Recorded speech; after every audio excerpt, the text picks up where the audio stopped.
방해해주려고 왔습니다. 일단 탱크만 넣었어. 탱크만 조금만 더 오른쪽으로 갔으면 큰일 날 뻔했습니다 한 번에. 와, 지금 소수 교전으로 지금 엔투스 아프리카 플렉스 요리하고 있어요. 이거 케일이 온다는 거예요. 케일이. 케일. 진짜 오젠의 투수가 인원 더 배분하는 게 해결사 케일. 엄청난데요? 더 간다고요? 어려워지면서 오히려 여러 가지 수를 다 차단하고 있습니다. 와, 한 번 더 해볼 수 있는 공간 자체가 있었는데 초합쯤에서 계속해서 저격해주면서 자리를 만들어내가요. 케일이 혼자 하고 있어. 케일이 혼자. 아니, 케일! 와, 진짜 쓰러지나요? 아니, 야! 哎，你那个是有枪吗？大家都在车上，什么意思？飙车？哦，李叔是有枪的，你那个是没枪的，只能跑。帅气这一枪。刚刚旁边好像有辆。对，他就先去把那个摩托。哎，靠着尾。 แล้วสกอร์ยิงตัวปิวๆแล้วตอนมาหัวว้าวสกอร์ส่งไปเม็ดเดียวเฮดช็อตแล้วไปสาดขึ้น あ、これマルチサークルゲーミング来るか。2人見せた3人抜き。これ多分そして場所バレてるんじゃないかな。中国代表マルチサークルゲーミングはあ、これグレこれ入る。これジグレで飛んでジグレですか。いや今持ってたんで、これでなるほどこれで活気まで入りますね。ティアンブからの車線もさらに通っていました。耐えてくれ。うわサマーこれはタンクがサマーをぶっ飛ばした。これは日本代表と絶対マルチヘリさん何もしてないけど。何もしていません。 Obviously, Criminals was very unlikely. Oh my god, Orange, you lucky boy. Keep your head down, boy. Oh, dearie me. Did they see him? I don't know, but James is yeah, it looks like James is going to see him. There is not much playable area here. Oh my god, it's a mid-air.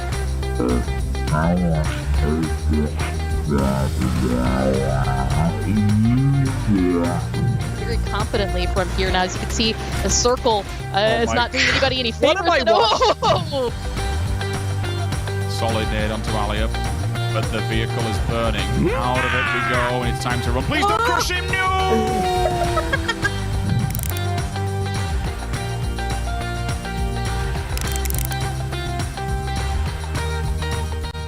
Hi, this is Annie of Weekly PCS. Did you enjoy watching the events in last week's PCS3? Now that we only have 1 week left, here are last week's highlights to get you caught up for the final week of PCS3. In Asia, PUBG Esports finished week 2 and first on the leaderboard. Their play reminded me of their performance at Charity Showdown earlier this year. PUBG was fighting back and forth with OG and Entus from Korea for the top spot. At the end of day 4, PUBG was Asia's first place team in the second week of PCS3. OG and Entus is still showing stable performance. However, if they lean into their explosive performance more, they definitely could be a team with a good chance of winning. Asia is highly contested and showing the fiercest competition among the 4 regions. The top 8 teams all scored over 100 points. Genji, the champion of PGC 2019, is still in 9th place, but fans saw a shining moment in Day 4 Match 1 when they scored a perfect chicken dinner, a throwback to the good old days. Erangel Ghibli and 4AM are still bumping into each other sometimes, but both remain in the top 5, showing potential to win this event. Competition is more intense than ever in Asia. Which team will be crowned the PCS3 Asia champion? Let's see what happened in North America in week 2. Guadalajara Gaskins showed remarkable performance, earning 106 points in the second week. They quickly moved up to second place. In the last match of day 4, Gaskins got 18 kill points and the chicken dinner, widening the gap with Oath, who sits in 3rd place. This team might sound new, but Nikus and Honey Badger have each played in the OC and NA regions, while Bostic is a veteran player who has participated in PGI 2018. Sonics, of course, is flaunting their consistency. They almost matched the same amount of points as their week 1 performance, proving them to be a steady team. The trust from PUBG Esports fans shows since Sonics currently has the most votes so far among all 4 regions in Pick'em Challenge. There's only a 25-point difference between Sonics and Guadalajara Gaskins, which is very close for the last week of PCS3. Can Guadalajara guests can stop Sonics from winning 2 consecutive championships? Also, can Shootakill and Oath show us their last burst of energy? Make sure to check out the final week. In APAC, Vietnam's top dog LG Divine held their lead for the second week.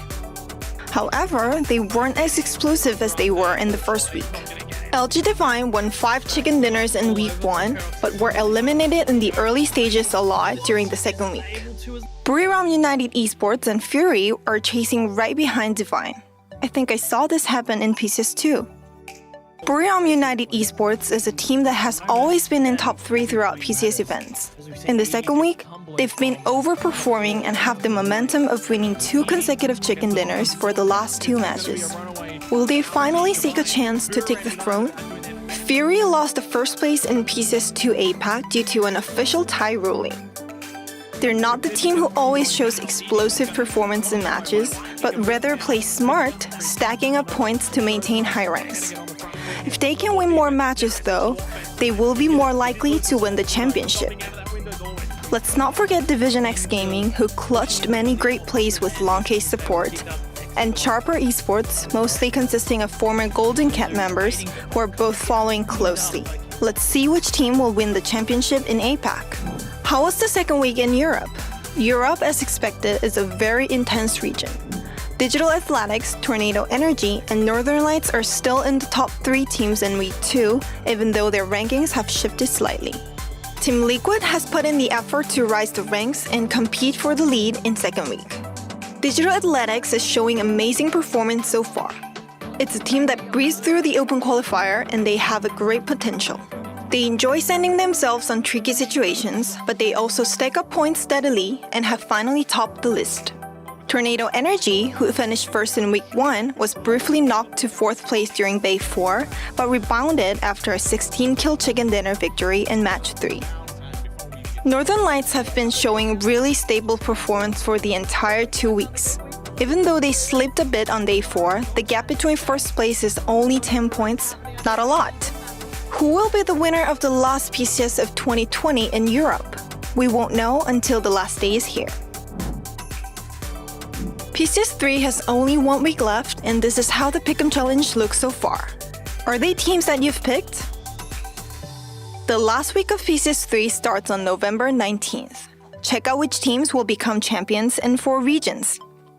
I'll be back with the next weekly PCS. Bye!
回去，我看到你前面。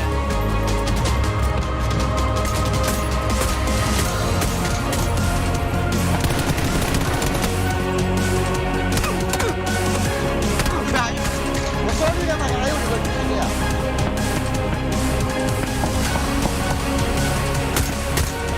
打了一个，打了一个，三级都倒了，一个倒了。我左边不一样，那个来，这个左边你上不来。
그 위치 방해해 주려고 왔습니다.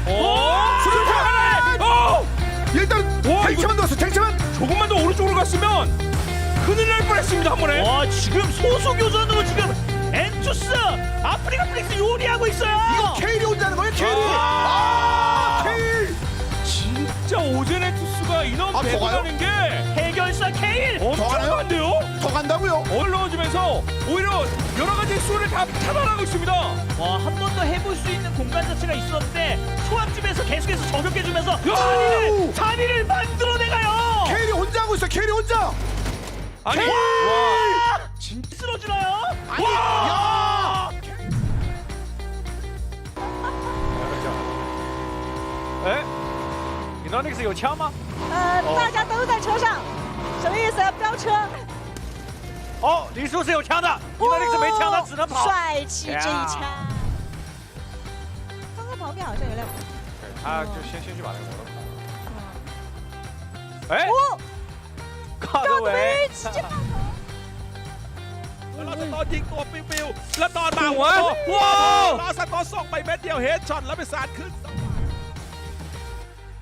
あ、これマルチサークルゲーミング来るか。2人見せた3人抜き。これそして場所バレてるんじゃないかな。中国代表マルチサークルゲーミングはこれ笑ってる入る。これジグレでジグレですか。いや今持ってたんで、これでなるほどこれで活気まで入りますね。ティアンブからの車線もさらに通っていました。はい。耐えてくれ。うわさあこれはタンクがサマーをぶっ飛ばした。これは日本代表として本当にヘルさん何もしてないけど。何もしていません。 Obviously, Grimmel's was very unlikely. Oh my god, Orange, you lucky boy. Keep your head down, boy. Oh, dearie me. Did they see him? I don't know, but James is yeah, it looks like James is going to see him.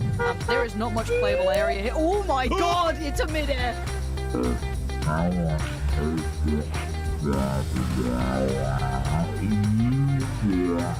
Very confidently from here now. As you can see, the circle is not doing anybody any favors. Oh! Solid nade onto Aliyah, but the vehicle is burning. Out of it we go, and it's time to run. Please don't crush him, no!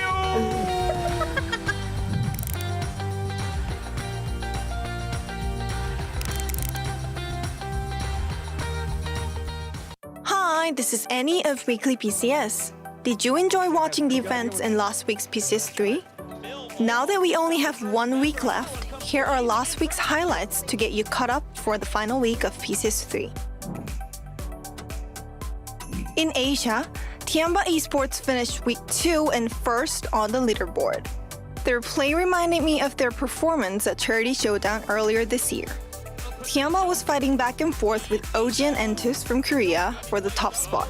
At the end of day 4, PUBG was Asia's first place team in the second week of PCS3. OG and Entus is still showing stable performance. However, if they lean into their explosive performance more, they definitely could be a team with a good chance of winning. Asia is highly contested and showing the fiercest competition among the 4 regions. The top 8 teams all scored over 100 points. Genji, the champion of PGC 2019, is still in 9th place, but fans saw a shining moment in Day 4 Match 1 when they scored a perfect chicken dinner, a throwback to the good old days. Erangel Ghibli and 4AM are still bumping into each other sometimes, but both remain in the top 5, showing potential to win this event. Competition is more intense than ever in Asia. Which team will be crowned the PCS3 Asia champion? Let's see what happened in North America in week 2. Guadalajara Gaskins showed remarkable performance, earning 106 points in the second week. They quickly moved up to second place. In the last match of day 4, Gaskins got 18 kill points and the chicken dinner, widening the gap with Oath, who sits in 3rd place. This team might sound new, but Nikus and Honey Badger have each played in the OC and NA regions, while Bostic is a veteran player who has participated in PGI 2018. Sonics, of course, is flaunting their consistency. They almost matched the same amount of points as their week 1 performance, proving them to be a steady team. The trust from PUBG Esports fans shows since Sonics currently has the most votes so far among all 4 regions in Pick'em Challenge. There's only a 25-point difference between Sonics and Guadalajara Gascons, which is very close for the last week of PCS3. Can Guadalajara Gascons stop Sonics from winning 2 consecutive championships? Also, can Shutakill and Oath show us their last burst of energy? Make sure to check out the final week. In APAC, Vietnam's top dog LG Divine held their lead for the second week. However, they weren't as explosive as they were in the first week. LG Divine won 5 chicken dinners in week 1, but were eliminated in the early stages a lot during the second week. Buriram United Esports and Fury are chasing right behind Divine. I think I saw this happen in PCS2. Buriram United Esports is a team that has always been in top 3 throughout PCS events. In the second week, they've been overperforming and have the momentum of winning 2 consecutive chicken dinners for the last 2 matches. Will they finally seek a chance to take the throne?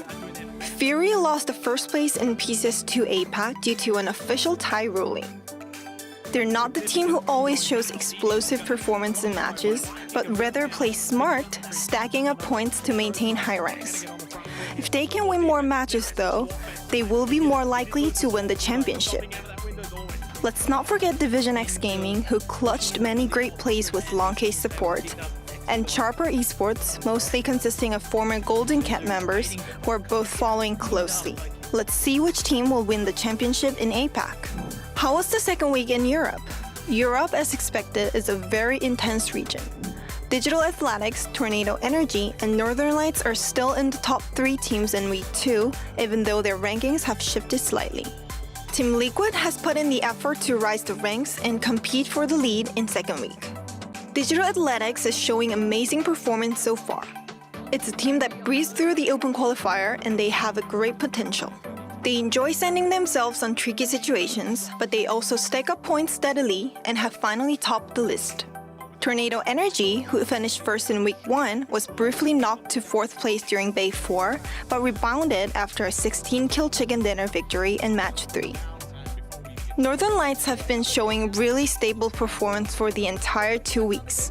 Even though they slipped a bit on day 4, the gap between first place is only 10 points, not a lot. Who will be the winner of the last PCS of 2020 in Europe? We won't know until the last day is here. PCS3 has only 1 week left, and this is how the Pick'em Challenge looks so far. Are they teams that you've picked? The last week of PCS3 starts on November 19th. Check out which teams will become champions in 4 regions. I'll be back with the next weekly PCS. Bye!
Welcome, ladies and gentlemen, to the final day of the PUBG Continental Series number 3 for APAC.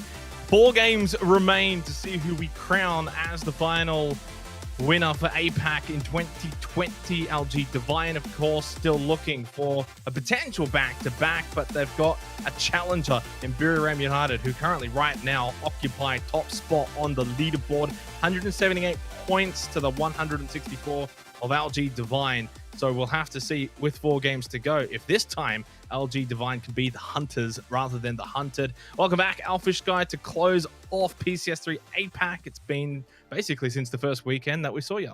Yeah, I mean, I was a little sad to miss out on the middle 3 days because it seems like a lot has gone on in those matches that I did miss, but obviously a few other things that I had to get done. But glad to be back for this final day of PCS3, obviously ending the year really where we began, having some pretty good games. And Miramar, I mean, it's interesting that you say they're the challengers, right? Because technically they are the #1 spot at the moment. So to me, it almost feels like LG Divine now are the challengers, which is really funny to say because they're the team that came out of the gate. They had 7 out of 8 in the first 10 games or something ridiculous like that, where they were in the top 3. It was just something ludicrous that LG Divine got off to a fantastic start, but it really does seem like they've slowed things down a little bit later on in the tournament. And unfortunately, that seems to be coming back to bite them in the butt a little bit, and Miramar has caught up quite substantially.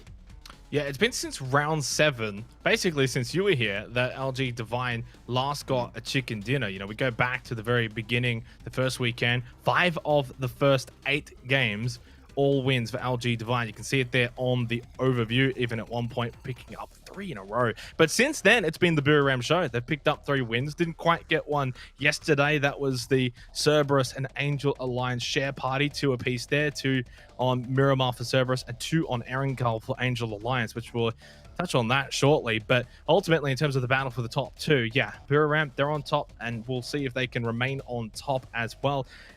At the moment, I mean, I started the season thinking that they would win it. That was sort of my tip. And considering they're on top with 4 games to go, I very much hold firm to that, because LG Divine, the way they've been playing, they don't look like a team that will be able to catch up. Things can happen, though. In 4 games, who knows, especially when it's only a 14-point gap. Prize pool, of course, $200,000 plus the 12.5% of sales will be distributed along, obviously, a lot of pick'em challenges. That 73%, Jordan, voting for LG Divine to the 12.3% for Miramar United. So while a lot, and I know a lot of people voted for Sonics, and there's definitely been a lot of points distributed, in this case for APAC, maybe not so many. Yeah, I mean, look, I'm not surprised to hear a lot of people actually voting for LG Divine. Obviously you get to vote after half the games are done or something like that. And at that point in time, it seemed like almost an untenable lead. Like, it just seemed unrealistic to imagine anyone but LG Divine would win. It wasn't even a case where they had to continue on that same form. They really just had to not completely fall off a cliff, and they would probably be the team to win. But I mean, I wouldn't say so much that LG Divine have necessarily fallen off a cliff, but they definitely have dropped off quite substantially, where Miramar has picked up quite substantially, and it's Miramar that is obviously leading from the front. You've said 14 points. I do want to talk about these teams sort of around 3, 4, and 5 as well, because I think they do bear mentioning, but it's hard to kind of make an argument that they're going to be able to come into that first place discussion, even from the outset today, right? We've got 4 games to play. Division X Gaming, Fury, and Cerberus are the only 3 where I see maybe a tenuous chance for them to take a second or first place outside of, either Miramar or LG Divine. But even then, I'm kind of skeptical, and I'm kind of hesitant to say that. It's obviously been a rough run for those 3 teams in terms of trying to catch up to Miramar and LG Divine. And with only 4 games to play, you're looking at someone like Fury now, who's 40 points behind Miramar.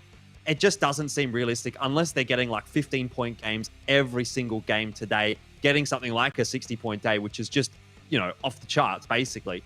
It's some of these days that we saw, for example, yesterday, that have kind of let some of these teams down. And, Cerberus, they came back really, really nicely yesterday, but it was the middle stages of the tournament where they weren't really doing too well.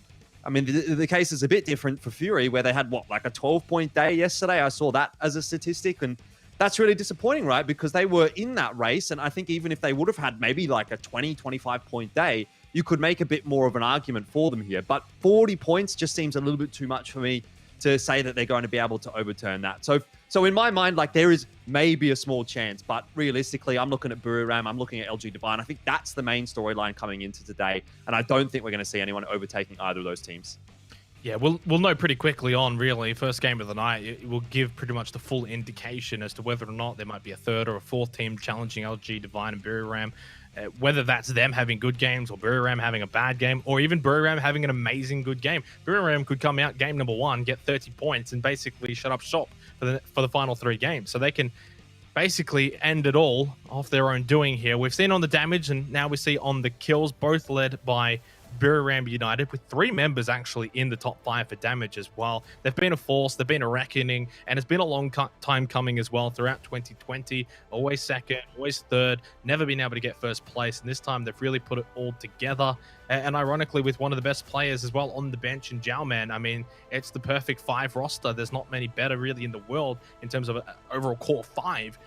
It's just such a solidified roster, and certainly a team, along with LG Divine, both of those two that I would love to see take on the best teams from around the world in the other regions. Both of these two teams, one from Thailand, one from Vietnam, can definitely mix it with the best over in Europe, Asia, North America.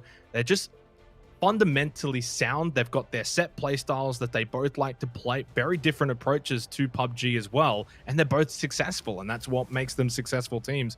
The only thing lacking for LG Divine when you look at the stats is probably the total damage, but ultimately, since basically the start of PCS2 APAC, you could regard them as being the best team in APAC.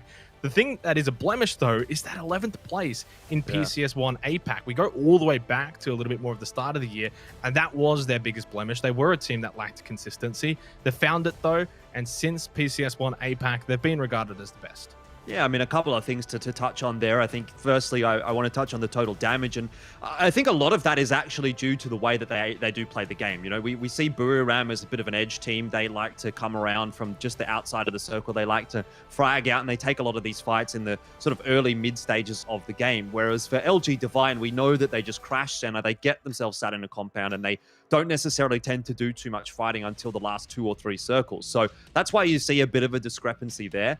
And then on the topic of as well of LG Divine not being able to do too fantastically in PCS1, I think the landscape was quite a lot different back then. And, you know, I'm taking a little bit more from the more recent results than what I am from PCS1.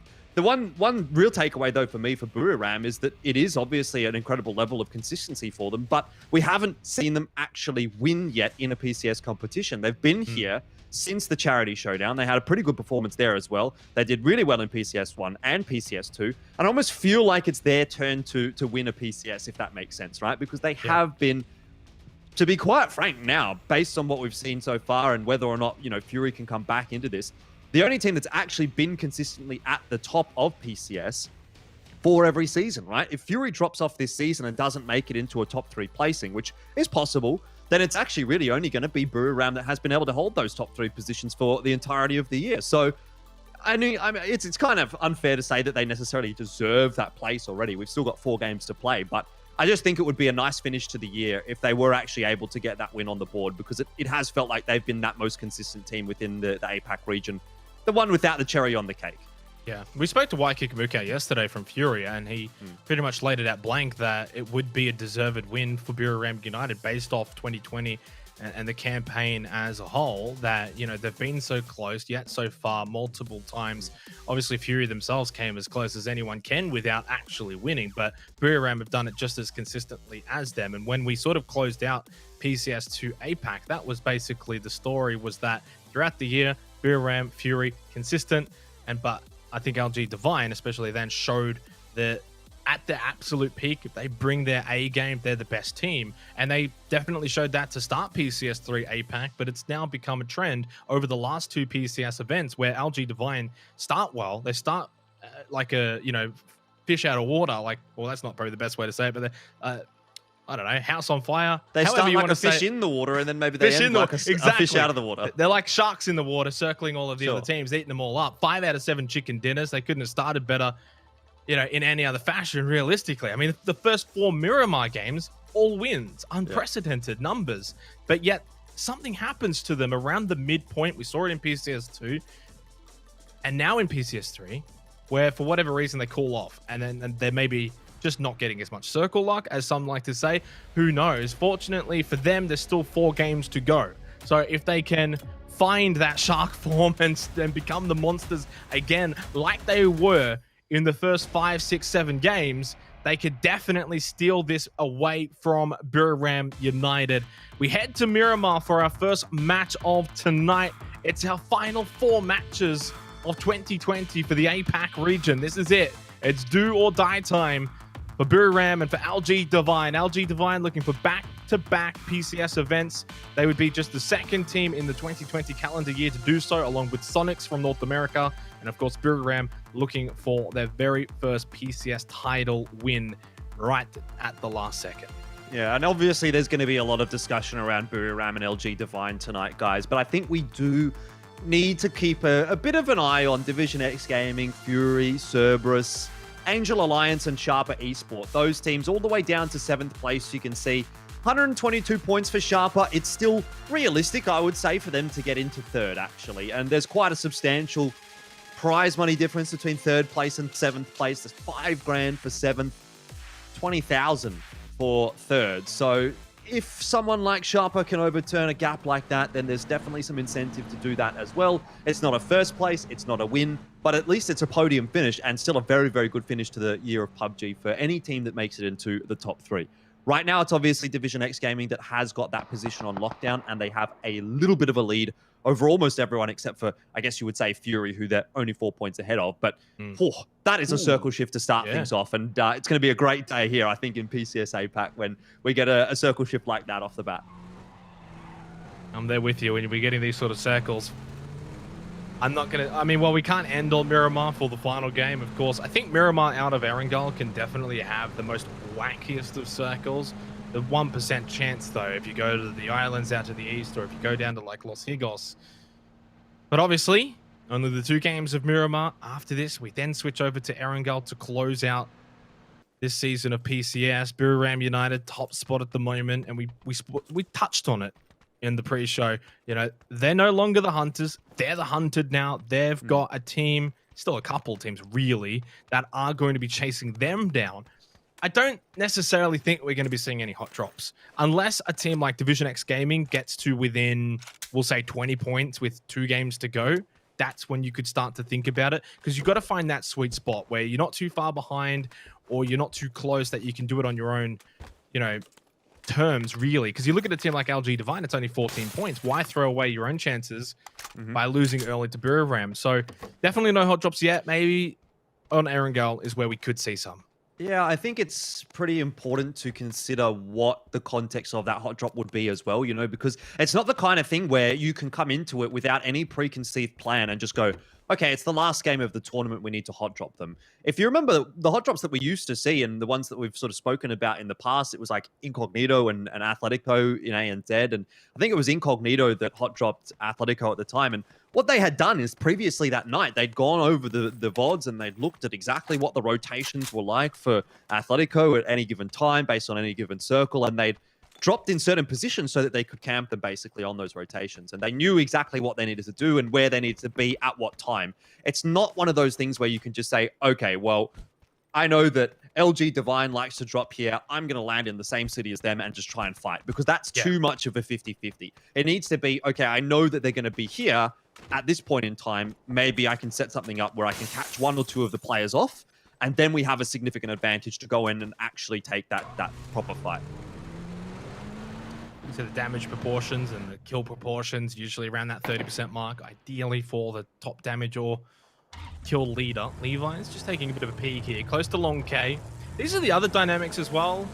Not that it's going to happen now, but if Division X does sort of get a knock onto LG Divine or runs into them, you kind of got to beg the question there and be like, oh, do we look to capitalize on this more than we would if it was a different team, for instance? Even if it does mean we've got to put ourselves out of position slightly. Those are the dynamics that do change as we get closer towards the end of an event rather than the beginning of an event. Division X in a pretty decent spot. Hydra Gaming have basically got plums pudding right now over at Cruiser Bay.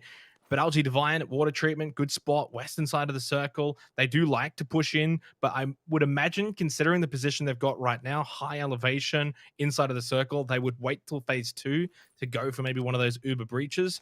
But Buriram United, Al Azhar, I mean, a good split there. So for our top 2 teams right now, it's looking good. Down to Los Santos for Fury. We haven't really spoken about them. I know, strange, biased casters, can't believe it. But hey, they have got still the slightest of chances. You said the 3 teams below the top 2, Vision X, Fury, Cerberus. It basically has to go as perfect can be. Now look at this from Bay. Yesterday, they were the team that was getting breached at the start of games. Look how aggressive Neferhoy is. Literally just trying to run Edie off the road. He's pushed him into that rock and he's got to get knocked down. That's the Bay you like to see as he just flat out eliminates Edie on that motorcycle. That is what Bay had happened to them yesterday. Now they want to do it to others. Look at that, man. What an alpha male. Just look at that picture and soak it in. That was insane from Neferhoy. Love to see it, though, and that's kind of put Buriram on notice. The team to beat right now in PCS3 APAC. 14 points above second place, but they've been the first team to drop a player in our first game of this evening. So, Buriram perhaps going to have to take a little bit more of a reserved game to start things off. And I think if you're Bay at this point, you kind of have that attitude of we don't really care all that much. Like, we can afford to drive at enemy teams and see what we can do and see how much of a ruckus we can cause. Because to be quite frank, they're down there on 11th place. They don't really have much of a chance of making it even into a top 5, let's be real. But what they can do is have a really good time in this final game and potentially ruin the dreams of some teams. They can have a bit of fun. They can frag out. I saw Jukesy make a tweet saying he just wanted to be a little bit more aggressive. Now, it was a good start for LG Divine to see Buriram lose a player early, but they got to be careful they don't lose 1 or 2 here. Triple X from the future should be able to get at least 1 here and does. JN's going to be knocked out of the pickup truck, and Mip and Zuzu's close by. They can very much get a second here. Jun's got to be very, very careful. I mean, he just has to peek over this ridge, and Jun's basically dead. Yeah, JN is definitely dead at this point, and that grenade has actually gone pretty close, I would say. They're flashes, but oh, there we go. Hexagon lands one right on top of JN. Wow. Jun, he trades back, but it's not enough. He's knocked on down. Nicky also finds himself a knock here. He's got that crossfire angle, and from the future, certainly struggling. But again, in the context of what this means for the entirety of PCS3, it's kind of good from the future to even just be trading like this. Like, they're down in 12th. Who really cares? What I care about is what's happening up the top. And if Buriram and LG Divine are losing players early on in the piece this game, that gives a much better opportunity for teams like Division X Gaming and Fury to catch up and maybe even make this a 3-horse race. Certainly just at least brings some life. Glimmer of hope potentially for those 3 teams, Division X, Fury, Cerberus, maybe even Angel Alliance, which I didn't really get back to, but they picked up the last 2 chicken dinners. Theoretically, they're actually looking for 3 in a row right now. The Philippines team in the top 6, exceeding all expectations, been amazing to watch. And if they can find another win or 2, wouldn't that be amazing? But only down to 3 players. I don't think they're going to get the 3 in a row. Their goal is probably to still try and get top 5. Bay, great position at Al Azhar, close by to Buriram, who of course have only got the 3 players. LG Divine with those just the 2. I don't sense they're going to be breaching much. They're going to lose another one here. Canaxi so low. Sophia had a great tournament, but unable to get the knockdown here onto Canaxi. He's able to just retreat to Gold Meow in time. And Bay just being so aggressive. But I think at some point it could end up being their downfall if they play too aggressive for too long. I mean, it's not even a case where, like, that needs to necessarily be a kill. The fact that Buriram are still copping shots even when they're rotating is going to continue to unsettle them. They don't really feel like they can get into a rhythm in this game. Fury, on the other hand, have got a big, long rotation to come through here from Los Leones. The only other team that's actually got a longer rotation at the moment is Angel Alliance. You can see Nan down there in the southern part of the map. Well, the other 3 from Angel Alliance are actually even further south of Porto Paraíso, so they've got a long, long way to go. See where this next circle does end up moving, and it's more or less smack bang into the center. I think that's a pretty good circle shift. No one's going to be too disappointed by that, and certainly good news for a team like Fury. If you look at their rotation in, you know, they can come in somewhere around Junkyard. I mean, there's not that many teams around there, and they'll be able to get into this next circle safely at least. It's great news as well for LG Divine and Buriram, who won't have to move too far, although Buriram is immediately on the move, so reacting quite quickly to that circle shift and looking to lock down a looks like center circle position here. If that's Nordra down the bottom, I can see in that compound, I'd say that's where Buriram is headed. Yeah, I mean, it's a good position. Great positioning. You would just love to have 4 players alive, though, to really get the most out of it. Nordra Canaxi must be feeling the heat, though, thinking, gee, this is, you know, not the start to the game that we'd like. I mean, fortunately, God Meow is going to be able to make it over there as well. So they got 3 rather than the 4. I don't sense that they should be getting breached here because the team behind them, Cerberus, further up, I mean, they're not really going to want to leave that position to go further down. And then from the future are on the other side. The compound is in a really tricky position because it's kind of like that Death Valley. So they're at the bottom of it, but they're in a compound. It's a catch-22 sort of position. We'll see how it plays out if it stays in phase 3, phase 4, for instance. Division X are happy to just play a little bit safer here, which I think is okay. They're 36 points behind Buriram, not as far back as Fury and Cerberus.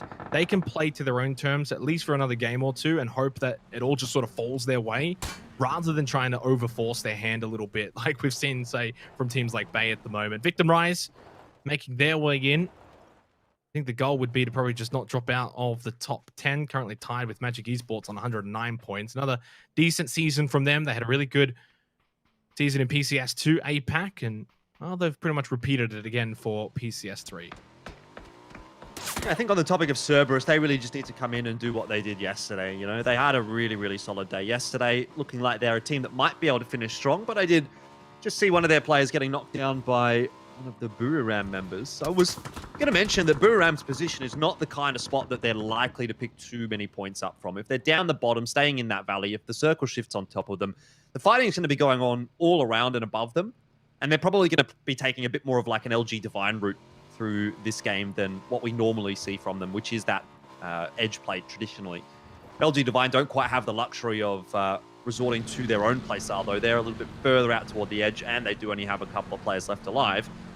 Who we might see some fireworks from is actually the team on the screen right now. I know that Fury had a pretty shocking day yesterday, and I think they, you know, had a few extenuating circumstances that might have affected that Xenox, but they are still the kind of team that can come out and really just blitz through one day, and it's often actually off the back of a poorer day that we see that coming from Fury. So I'm quietly hopeful, you know, that we're going to see something good from them. I don't think that they're going to be able to make it into first place. You know, that's just a little bit too far gone, in my opinion, because the reality is like 40 points in a day here in this 4-round tournament is going to be a really, really solid number. And that's actually the gap that they have. So they need to get something like 60 and then hope that Buriram and LG Divine have bad days, you know, to be able to take first place here. And I think 60 in this kind of a format, you know, probably not doable. 60 in 5 games, maybe, you know, 12 points a game. I think you could potentially go at that, have a couple of really big games, but 60 in 4 means that you need to be winning like probably 3 out of 4 of those games and fragging out in every single one of them as well. I mean, we've seen it before, though. Multiple different regions, multiple different tournaments. It can happen. Because of the fact that it's only over 4 games as well, it's not really something you would expect a team to be able to do over 4 games multiple times. But over the course of just one night where you just sort of pop off and everything goes right, it can happen. It's just not something you would expect to happen and be repeated. That's horrible, though, for Fergus. I was thinking Division X and Cerberus and Fury, this is the game to capitalize, and I was about to mention that, and then all of a sudden Fergus is eliminated. So Division X playing with 3 now makes it just so much harder. Northeastern side of this circle, they got Ferox just coming out of Kuruza Dave, and they're pushing closer to Hydra Gaming. Of course, we just saw Mickey get that elimination onto Fergus. Neil's going to be careful as well as Ferox push up. They're a team down the bottom, really nothing to lose here. They can be aggressive. They can look to push on fights. Now, maybe Division X don't want them pushing on. Levi's and Nikki do need to make their way into this circle with only the 2 players. Not going to be seeing any crashes from them. It's a good little circle, though, for Cerberus. 4 players up, right next door to Buriram United. They, of course, won 2 games on Miramar yesterday. They're a Miramar team, Jordan. That's where the magic happens for them. Not so much on Erangel, which is probably the reason why they're not in the top 3 at the moment. But if they're going to have any chance, any sort of slender chance, they're going to have to continue that Miramar form. Technically, looking for 3 Miramar wins in a row at the moment. Sophia continuing the aggression for Battle Arena Elites, lighting up Los Santos or Purple Mood. Top 8 at the moment for them. That nade almost just bounces onto the top of the head of Sophia. Has to run away now. Yeah, it's done a little bit to him. He's down to 30 HP, so It's the second time we've seen Sophia right up on that ridge getting the chance to shoot at someone. A fairly common rotation path, it seems, here in PCS3. But no luck for him. Still, not been a bad game thus far for Bay, who started off quite nicely getting that initial kill onto one of the Bururam members. Division X Gaming, as you mentioned, have already lost a player, and they've actually run into Angel Alliance, a team that you were talking about quite briefly there as well.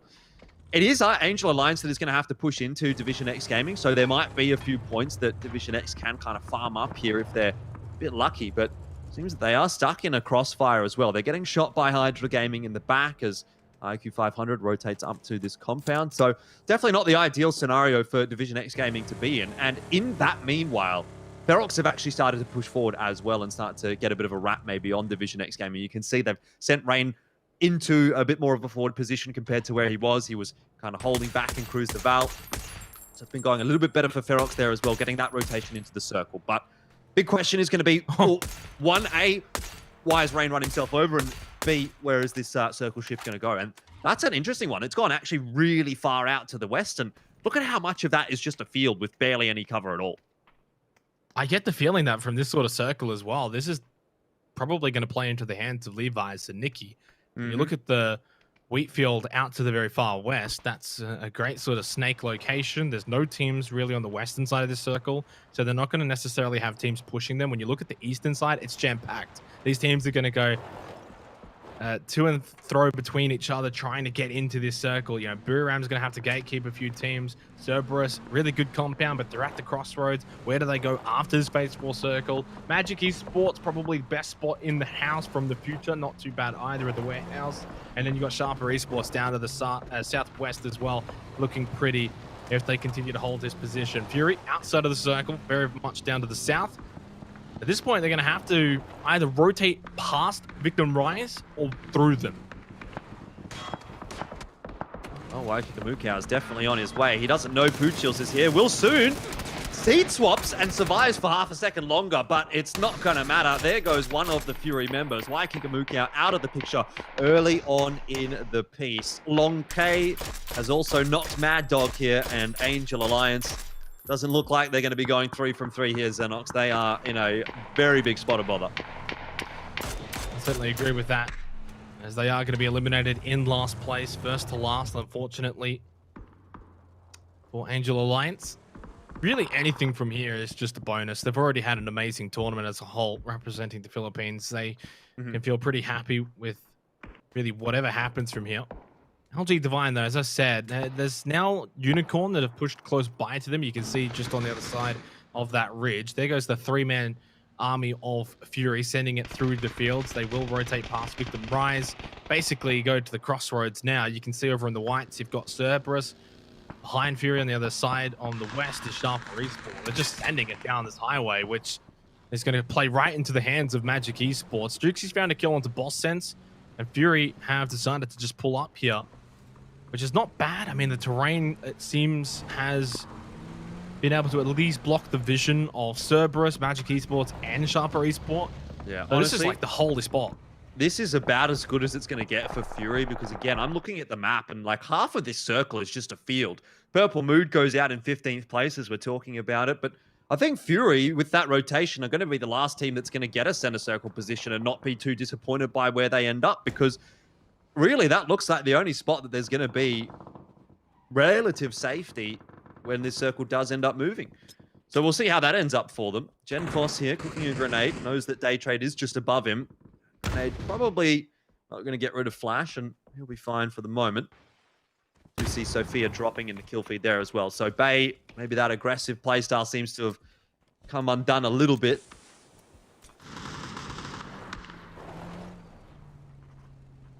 Probably wasn't always going to work out for the entire game. We're getting close to the 20-minute mark as well, right? So running out of space, and if you make a mistake, you're going to get punished for it. Hydra Gaming.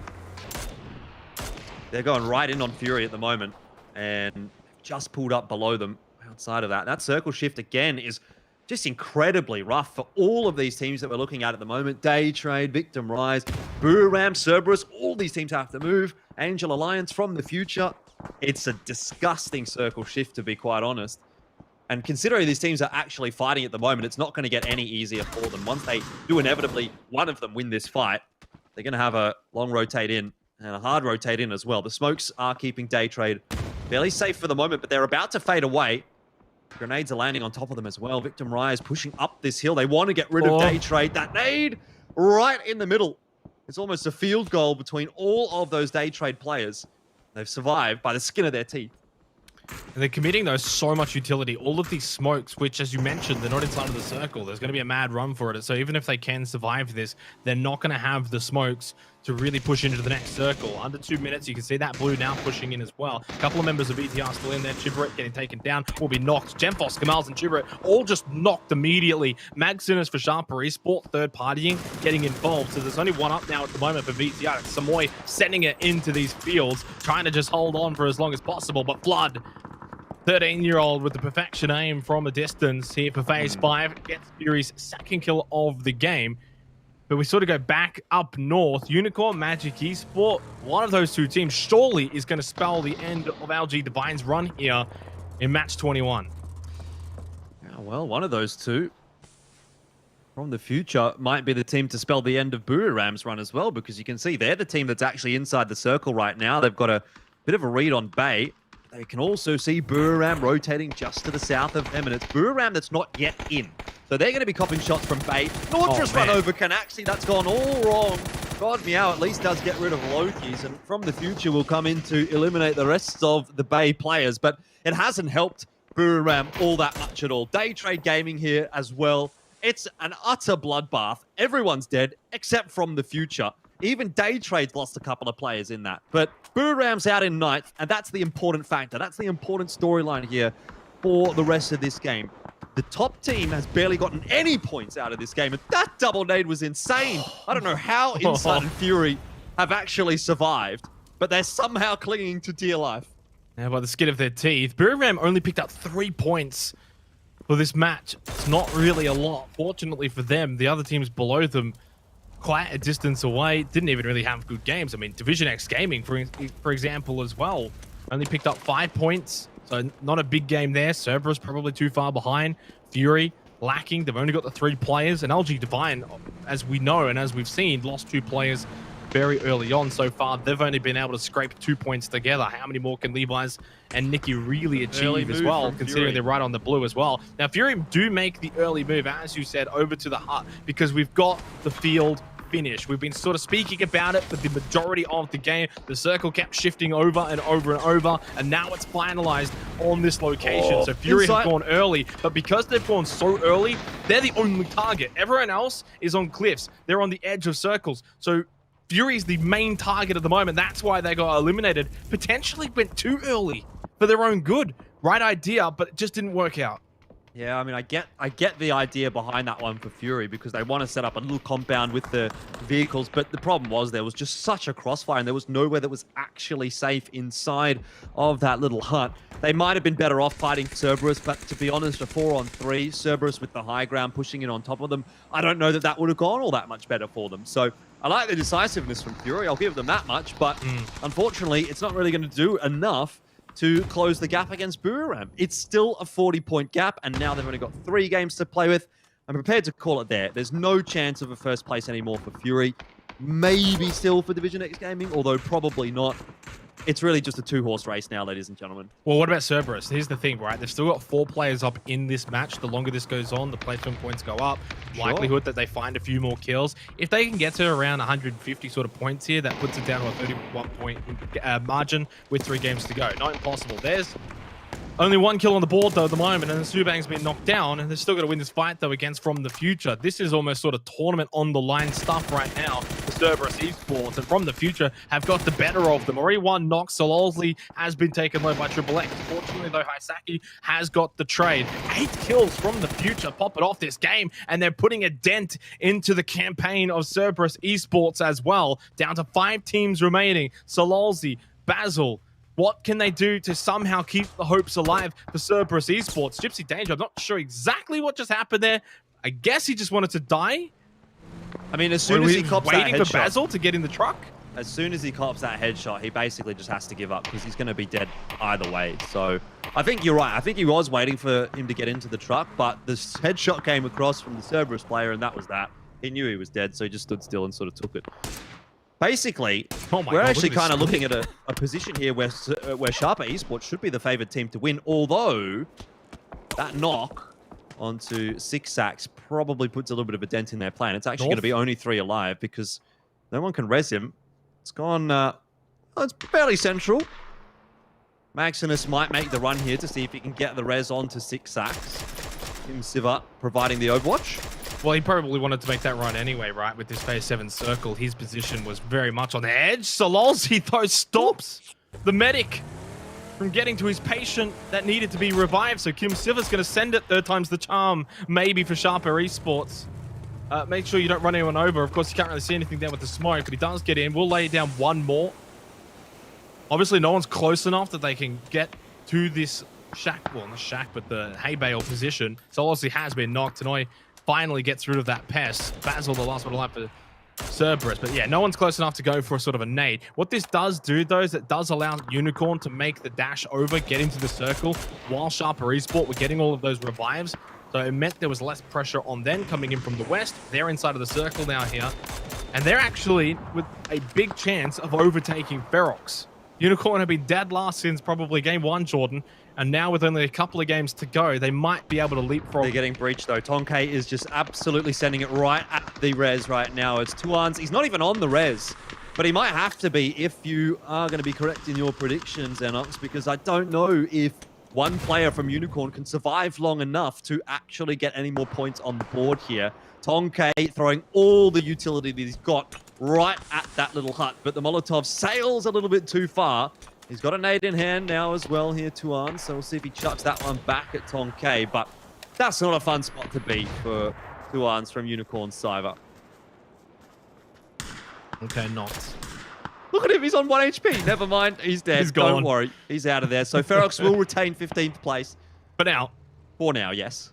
3 games to go, of course, so anything can happen there. It's good to see Unicorn sort of fighting until the end. No one really wants that wooden spoon. Tonke is finally going to die. Massive performance, though, from Sharper Esport to get them into 6th position, overtaking Angel Alliance. Cerberus have just pushed up into the top 4, by the way. Fury dropping out of the top 3, then now the top 4. Fortunately, declining a little bit as we get towards the end of this season. Miramar holding on, along with Sulaby, but Sulaby's no longer inside of the circle. Basil as well, getting Cerberus just some extra valuable placement points, but I don't know if he's going to be able to get anything else here because Umamar doesn't have to move. He's inside of the circle, and unfortunately for Basil, he's outside of the circle. And as soon as he tries to get into this next phase, he's basically just going to die to Sharper Esports. Oh, there goes his cover, and there goes his life. It's not Sharper Esport that ends up getting the kill, it's Imuma, but that's worked out pretty nicely for Magic Esport. Another point on the board. Be pretty good game, actually, for Sharper, though. When we sort of started the day, they were in 7th place. We were talking about them potentially being able to get up into maybe 3rd. And they've done a really, really good job of closing that gap quite substantially. It's quite likely even that they're going to close it even a little further. They won't be able to overtake Division X Gaming just yet, but they are definitely going to be within a stone's throw distance of that 3rd place. Assuming they do win this. It's a 4-on-2 against Magic, though. Let's be real. They should most definitely be winning this. Yeah, well, for me, it just comes down to if they can actually complete the 2 kills. Whether or not Magic Esport, Sulaby maybe just dies to the blue. I mean, that could be... maybe just Molotovs himself. Yeah, it could be a good point because Magic Esport, theoretically, are still in chasing distance of Sharper. So if they don't think they can get anything out of this, they might be better off denying those points. Keep it at a gap of 14 instead of, 16. Obviously, if Sharper Esport do get both kills here and the win, they will leapfrog Fury, dropping them to 6th place. Kim Siva does confirm the knock onto Sulaby, and now they can sort of branch out and push to Imuma. Nades galore. Spell the demise for him very, very shortly here. The fancy music has been turned on, but I don't think it's necessary. This is as good as done. Sharper Esport are going to collect the chicken dinner. Well, it's been a long time coming. Their first chicken dinner for PCS3 APAC. Sharper Esport will jump into the top 5 with 3 games to go. A very impressive performance. Yeah, really, really solid stuff from them. I mean, I guess we sort of expected it. Sharper has been one of the more consistent teams, actually, over the course of this season. It's just that they haven't been able to get a first place up until this point. They've had a couple of second places, a couple of fourth places, and quite a few top 5 or top 6 placements as well. But converting those games into a win has been the letdown, I suppose, of Sharper Esports in their chase for a top 1 position. But hey, who knows what they can do with a good final day today. That's 1 down out of 4.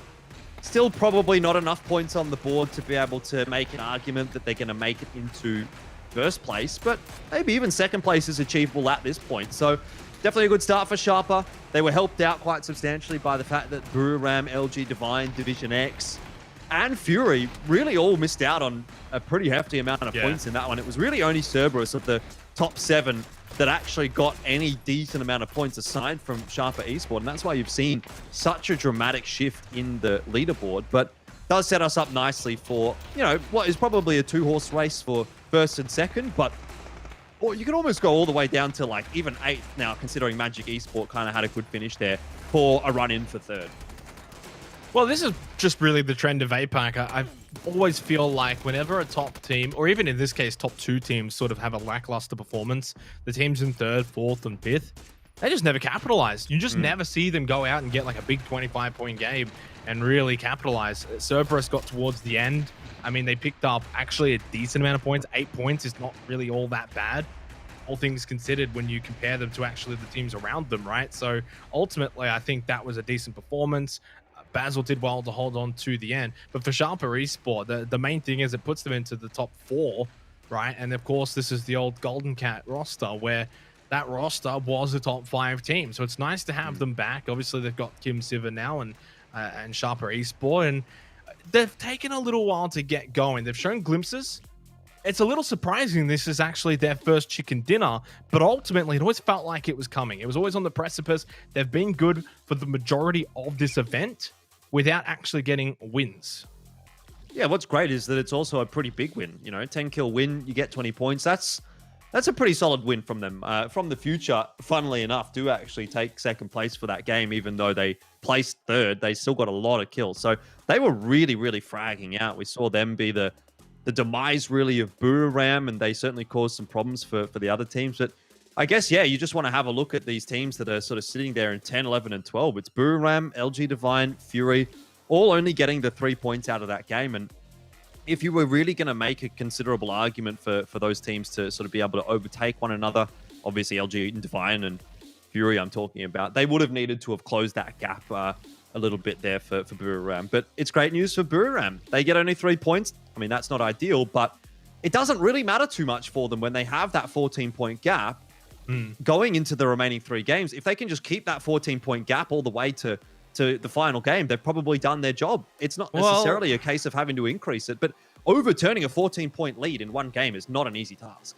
No, it's not, but it's not that difficult either, really, when you think about it. I mean, Sharper Esports, 10 kill win shows you there's 20 points, which means that you can even still allow a team like Miramar to get 5 or 6 points potentially. Obviously comes down to the kill points as well, which keeping an eye on that. 108 kill points for Miramar, 101 for LG Divine. So if they are going to be able to reduce that gap tonight, they would better hope it's going to get done through kills as well, just so if it does come down to that tiebreaker, although the tiebreaker is held through Buram, just so you're aware, Jordan, they have definitely had the better game between themselves and LG Divine. LG Divine's best game was a 9-kill win. For Buram United, they've had actually 2 10-kill wins, but they also had a 14-kill win as well. So ultimately, Buram in a tiebreaker does beat LG Divine anyway. So basically, LG Divine need to win outright. They can't just get the 14 points and hope they win the tiebreaker. They got to win by at least a point. Division X Gaming, they're still there. I give them like one more game. Whereas for Sharper Esports, Cerberus, Fury, I don't think that they can do it unless you go and get a monster game. We haven't seen too many monstrous games this event for PCS3 APAC, just a couple 24 25 sort of point games. For the most part, we're usually looking at like 8 9 sort of kill wins, which is not that ridiculous when you've only got 3 games to go and you're looking to make up a 30 to 40 point gap. I mean, I think that's fairly reasonable, though, given the strength of the field at the moment. You know, if you go back a couple of seasons, there was a few teams down toward the bottom that you thought probably couldn't compete to the same level as some of those at the top. And as a result, there was a bit more of an ability to sponge up some points and have some bigger games. Even going so far back into ANZ Champs, which we casted last year, Xenox, Incognito and Atletico were even able to put like 20 kill games on the board just because they were that much further above the rest of the competition. But it's not so much the case. When you elevate the level of competition, it becomes harder to dominate quite as hard as they have in the past. So I think a 20 kill win is unreasonable to expect. Maybe a 15 kill win would be, you know, toward the top end of what you might think is possible in a lobby like this. But even that might not be enough to catch up. That's such a significant lead that you have to overturn, that you would have to hope, you know, that Buriram and LG Divine are having 0-point games if you're going to have that 15-point game. And then you still have something like 15 points to overturn in the remaining, you know, 1 or 2 games. Definitely the 2-horse race continues with 3 games to go. The outsiders are very much that slim outside chances. Sharper Esport, first chicken dinner. Congratulations to them. We go to a break. When we come back, it'll be the final game of Miramar for PCS3 APAC.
3 games remain for PCS3 APAC. We've got ourselves a 2-horse race. We'll see if that will continue. Or maybe, Jordan, there's a slender chance that we could see a team like Division X or maybe Cerberus or who knows, even Sharper. If they can have like a massive whopping 25 or 30 point sort of game, give us something special to close out this season. But hey, I'm fine with the 2-horse race as well. I don't want to be too greedy, all things considered.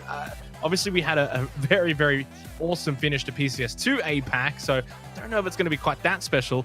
But as we've seen with like Chatter Showdown and PCS1, it does get a little bit boring when the last 3-4 games, there's nothing to play for in a sense. So regardless, right down to the final game, we will have something to play for. Yeah, at the very least, there is that. It's a 2-horse race, better than a 0-horse race. I'd like a 3 or 4, but you can't get everything that you want. Otherwise, we'd probably be spectating this and casting this one on LAN, Xenox, and I guess we might have to wait until next year for that. But look, I think you're sort of grasping at straws a little bit when you say some of these other teams might be able to make something happen. And I'm hoping. I want to be in there with you. I want to be hanging onto that straw, lifting it up out of the milkshake, having a suck, and having a good time. But sometimes that's just not how it turns out. So I think this is the last chance that we're going to get for any of those teams that are not either Buram or LG Divine. It has to be a big game, and it has to be now, because after this, we move on to Erangel, and we've only got 2 more games left. Oh, God. Yeah. We'll move on from that one. 3 games left. Final game for Miramar as well. After this, we can say goodbye to the dusty terrain as we then head on to Erangel to close out the show, close out the season, close out the year. And for day number 6, match 22 out of 24. Miramar continues to be Division X's home playing ground along with Cerberus. Those 2 teams, though, well, they probably didn't get enough in the last match, and they will need to rectify that here if there is going to be any straw clutching in over at Erangel.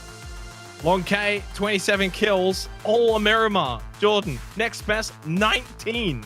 What a discrepancy between number 1 and number 2. Yeah, that's pretty insane, actually. Long K must be getting like every kill that Division X Gaming has been able to get here. This feels like that's insane.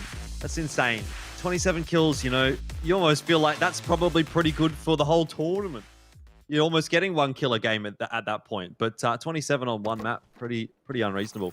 Anyway, we'll see if Division X Gaming can actually do anything here on Miramar, because they didn't really get too much done last game, and this is one of their last remaining opportunities to really close that gap on the top 2. Where does the initial circle go? Oh, fairly similar to last time. Not quite as far out to the east. A little bit of a change up, but may well play out quite similarly. Yeah, it could. Obviously, it just depends on the next couple of phases, more so very like phases 3 and 4, for instance. Obviously, it kind of ended up at that field just to the east of water treatment, which is basically dead center at the moment. But knowing these circles, especially in APAC, we don't usually continue to go center all the way to the end. Usually there's a couple of cheeky shifts around, I don't know, phases 3, 4, typically.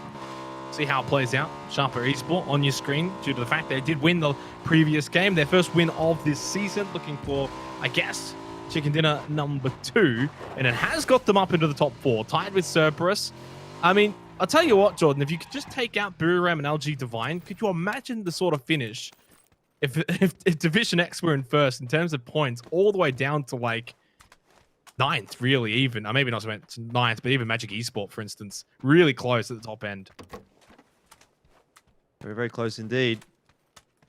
181 points, I always sort of like to go back to what would be a total that we expected at the start of the tournament, right? Considering there's 24 rounds, 8 to 10 points a round, 240. I don't think Buram's going to get there, but 8 points a round, I don't know, you do the maths, it's something. But I think they're doing a pretty good job of being able to keep their heads just above water, to the point where they'll be a little bit too difficult to catch. It's not as unreasonable as maybe what we saw, I think, in that first season from Q Confirm, where it really just looked like they were going to go at like 10 to 12 points a game. And to be fair, that was the same for LG Divine, actually, at the start of this season. But like we always say, that's pretty unsustainable over the course of, 20 or 24 rounds as we now have. So it's good to be seeing Buriram, you know, hitting that 8-point mark. I think that's kind of the new goal, more or less. Well, that's the thing, right? We kind of started to speak around, I'd say around 10 was at the point where we were like, okay, it's called off for LG Divine. I'll get to this in a minute because I think Exagon might just die here. Unless he's got a vehicle right at the back of this warehouse. As we keep panning out, I'm still expecting to see a vehicle. That is technically a vehicle, but you can't drive it in PUBG. That's just a blue tractor. No vehicle for Exagon, but does make it out. So I'll go back to the point I was making. But when LG Divine went on their 5 out of 7 win streak, we said it was unsustainable, that they wouldn't be able to continue to do that. And while they were doing that, Buriram United were getting their 8 to 9 points a game. They kept the gap pretty slim. And as soon as we saw LG Divine really cool off, it was pretty evident that Buriram were going to overtake them at some point. And really, we've seen the fruits of that as we get towards the end. LG Divine continued to cool off. Buriram just continued to go about their merry way from game 1 now all the way to game 22. Fortunately for Hexagon, does get out of that, by the way. Babe, what big center crash onto that warehouse. But I guess after what we saw in the last game, Jordan, not a surprise to see them play like this. Yeah, really not a whole lot actually going on at the moment. And outside of rotations, there isn't really any engagements happening just yet. A lot of the teams to the southern part of the map have actually decided that they want to make a late rotation. They're taking their time looting things up. So, you know, we're looking at from the future. We're looking at Cerberus at the moment. But these are the teams that are kind of already inside of the circle, actually. So they're jostling for those better positions, and they're looking to maybe make a bit of an earlier rotation. But the teams down toward Los Leones, Chumacera, Porto Paraíso, etc., are already kind of resigned to the fact that they're going to be coming in later than most teams anyway. So they might as well take that bit of extra time to loot up, find a few more smokes, find a few more nades, and just try to win their game that way, play from the edge rather than looking for a center circle position. So 2 different schools of thought, which is fair enough. But luckily for Buriram and LG Divine, at least, the start of this game has gone quite differently than what we saw from game 1 of this evening, where both actually have all 4 players of their roster alive. So scary thoughts for a team like Division X Gaming, who is in that, maybe still in that race. Well, I mean, compared to the last game, right? In about a minute and a half, we saw about 8 people die by that point. Like, we saw a couple of fights. LG Divine lost a couple players. Buriram lost a player. It was a very hectic Miramar start. Me and Edge were sort of discussing yesterday that for Miramar's sake, it's very slow going. Early matches, it's been that way basically since its inception compared to Erangel. And yet the last match was the contrary. It was fast, it was hectic, it was in breaches. It was from Bay, for instance, as well. LG Divine were getting in the scrap as well. So sometimes it doesn't always play to the script. In this case, for Fury, as they make their move now, just past Minas Generales, well, the script has certainly not gone well for them in 2020 when you look at it from the whole picture now. But they've got to make sure that they don't drop out of the top 6 at this point. That would be devastating. How does this keep happening? Edie will be picked up. That's fine. For Fury, it's all about making sure they get at least 3rd from here, fighting against Cerberus, Sharper, Division X, for instance, 6. Sax, not quite going to get Los Santos. Does get a lot of that Murata, though, and does get some chip damage onto him as well. But phase 1, 2 minutes to go, and there's still a lot of teams that are quite congested and centralized already for this sort of circle. Obviously, a lot of teams are avoiding that wheat field that we saw at the end of the last game. No one inside of water treatment, but a lot of teams down towards the south of the center point. So around San Martin, around Minas Generales. Everyone's on their merry way. Maximus, big long spray down. Does a bit of damage to those Purple Mood players that are rotating past him. Sharper Esport. Great start to today, and they'd love to get another point on the board here, but these are difficult shots to hit. Some of them being connected, but the majority are not. Oh, there we go. Well, give them that many chances, and inevitably someone's bound to hit a good shot. This time it's Maximus, and Bossens out of the picture for Purple Mood Esports. So, points on the board early on in the piece for Sharper Esports. Could be their day today, Xenox. I wonder. Well, could it be? Special. A fairy tale finish, potentially, on the cards? Maybe not so much first, but heck, even 3rd is a fairy tale finish in essence from where they were to where they could be. 7th place they came in today. Yeah, 24 points behind LG Divine, so even 2nd is still attainable, provided LG Divine don't do anything too crazy, which would mean that would kind of impact the 2-horse race, wouldn't it? Because then that would be a little bit boring. So see what happens. But they're in the same position, I guess, as Cerberus, Fury, Division X Gaming, 3rd to 6th. Basically nothing separating those teams. Victim Rise just outside of San Martin for the most part. Bit of a split with Chiberet further north of field. Inside of the field, in fact. Division X Gaming going to get on the move, getting pressured by Ferox as we get phase number 2. And it heads over to Cruz de Vai, Torea Yamada as well, still in up north. Good circle, actually, for LG Divine. And maybe this is what they need, Jordan, just a bit of circle luck. Yep. Similar to what they got in the first 5, 6, 7 games. Well, this will be the perfect kind of game for LG Divine as well, because they're going to be one of, if not the first teams to actually get on the move when that circle pops. And that, in essence, means they have the lion's share of basically all the compounds. Anything that they could possibly want right now, they can take. And that's exactly what they want to do. That's their game plan. They're always the team that likes to move first. They always like to get a center compound, and they just like to sit there for the rest of the game. They'll sit there as long as they can, regardless of how many kills they're getting, knowing that it's very likely they'll win the game. If the circle shrinks on top of them, they might get, you know, maybe 4 or 5 kills in that win. But that's enough for them at this point. So We cracked the 10-minute mark, though, and one thing I just want to bring up that's a bit of an anomaly based on the last game is the fact that we've only had 1 death at the moment. By now, we had a bit of a slaughter, although, yeah, very, very dangerous. Insight was dead to rights, basically, as soon as he turned around and slowed down, made it really easy for Sharper Esports. 2 kills early on. They've got the first 2 kills of this game, backing up their chicken dinner in style, and unfortunately for Fury, when it's not your night, when it's not your really weekend as a whole, it all just comes crashing down at once, and we're seeing it right now on our screens. Yeah, I think Insight had an idea, by the way, that there was a team above him there. That's why he kind of slowed down and didn't want to go up that hill, but he was sort of in 2 minds. It was a bit of a hesitation, and that certainly cost him. Sharper Esports, though, will lose 1 for their trouble as well, so I don't think either team actually walks away from that feeling particularly happy about it, because you're losing a player that early on in the game for only 1 point. It's not really worth it, although it does pop Fury back up into 5th place, so there's that to speak of. But you'd rather have all 4 players alive, give yourself a much better chance of winning the game, though we've certainly seen any number of games won with only 3 or maybe even 2 players alive. Yeah. So we can't count either of those teams out, especially the way that Sharper looked in game 1. Cerberus here, Hacienda, El Patron are going to start to move their way out. Tololzi. Tololzi might be a little bit too little too late, and Seymour gets rid of him pretty easily. That's unfortunate for Cerberus.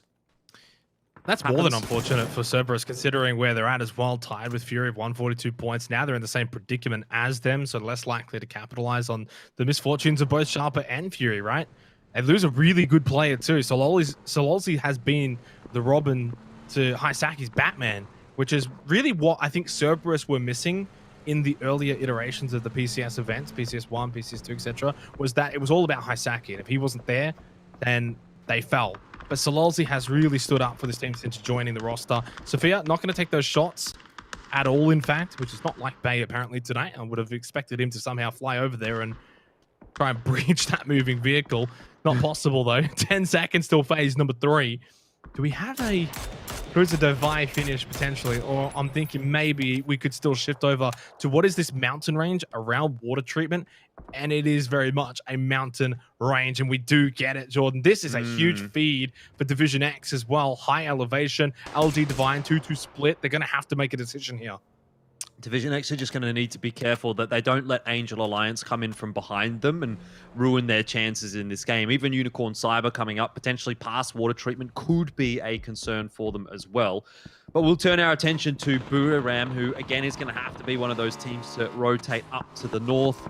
LG Divine are consolidating their forces as well. They had a 2-2 split. JN has joined the northern side of that, and Nikki is well and truly on his way as well in a motorbike. Working his way around those cactuses, which are pretty damn big cacti as well, I would just say. Actually running into one of those on a bike. Certainly would be a prickly situation, so I'll say. 13.5 minutes gone. Match 22. Big game brewing here for LG Divine. for Division X as well. Teams 2 and 3 on the leaderboard. This is the last hurrah for Division X. If they're going to even have a slight chance of that top spot as we shift over to From the Future, Magic Esports. Triple X does spot Valix all the way at the back of the blue building. Tong K is involved here. He's always a sharp player for Magic Esports, really their best player. Valix is able to jump across, get to the different building, but Tong K does fall down to the nade of Hexagon, who I think should get Valix here pretty comfortably. Had to do a quick little double take into the window. You may have even been surprised how easy that was. And a nice double kill from the future. We'll be able to get a third as well. What is going on? Just rocks up to the compound of Gypsy Danger, who should be with Mip and Zuzu. It's actually a 2-2 split here for From the Future, so neither can actually help the other at the moment because they're kind of fighting their own battles. But funnily enough, both of those battles for From the Future are going pretty well. They're fragging out today. Hexagon gets another one there, finishing off Tonke. And now it's Los Santos that's trying to get his mate up from Purple Mood. You can see Sulaby still hanging around here for Magic Esports. But From the Future, they're fighting a battle on two fronts and winning both of them. Can't believe it. Fury's gone for this mad long rotate as well, by the way. They're all the way up to the northern side of the map, which, considering they started it all the way down towards the south in Los Leonas, they have been pretty much spending this whole time driving, but they have been rewarded with a fairly open part of the map to work their way through. You know, the majority of teams are coming in from the south. They'll have to probably deal with Ferox, but aside from that, there isn't really anyone else in the nearby vicinity. 15 minutes gone. We kind of edge closer to the halfway mark for this match. Seeing a bit of action, especially from the teams around 4 to 8 on the leaderboard. We get closer to phase 14. Division X haven't moved. LG Divine, of course, they cancelled it. That 2-2 split, they grouped up. If they get this northern shift, I think they win the game. I'm happy to call it from here if it goes to the north, which it does not. In fact, it does the opposite, Jordan. I've kind of put the mozzie on them. It goes right onto the compound of Hydra Gaming, which has Cerberus kind of lingering outside. It's only a 3-man Cerberus, though, so it's not their full force, but it's still pretty decent for what is the second last compound. Well, there's 3 compounds in the circle, but I wouldn't count Bays as really a hot position to go for. Then, of course, you got From the Future, Magic Esports fighting at the one to the west of Cruza de Vai. And then the rest of it is just terrain, which for a circle like this, at the very least, terrain is pretty nice to have, considering there's no compounds. Well, it actually starts to look a bit more like a Buriram game where they have a bit of a circle shift, but they're still playing from the edge, and now they can start to sweep the sides of the map and cause some problems.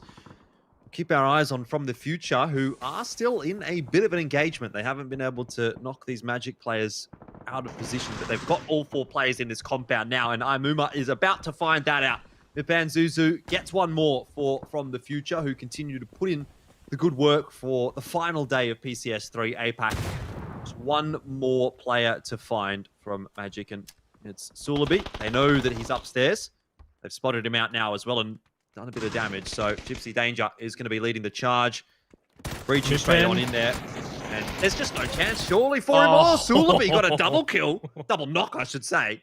Luckily, Mipan Zuzu and Gypsy Danger were there to finish things off. Hectic right now for phase 4. Not a surprise, considering the circle shift that we saw.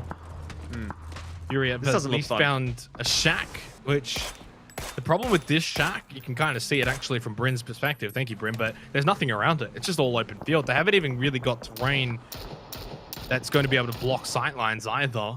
Yeah, it's also not exactly the greatest of cover because there's just these massive openings on both sides that can be exploited by teams that are to their north or to their east or west. What does LG Divine do here, though? Because there's nothing for them to crash. They would usually love to crash a center position, a center compound, but they've got nothing to crash. They're going to actually have to play an edge game here. Yep. They're going to have to scrap it out on the edge, find kills, which is, well, it could be their downfall, but it also could be their way to that top spot. If they can go and scrap and find these, 10, 12 kills and then potentially get a top 3 placing, that's what could get them the top spot back. So it's a big opportunity has been presented. They've got to be able to grab it with both hands now. I'm not so sold yet, Xenox. I'm a little bit more favorable towards Buriram out of this game. Angel Alliance, Mad Dog nearly turns around and gets work done, but Division X Gaming are picking up some pretty important points as well, so let's not forget about them. Good couple of points on the board for them. And Angel Alliance, 2 pretty rough starts for them.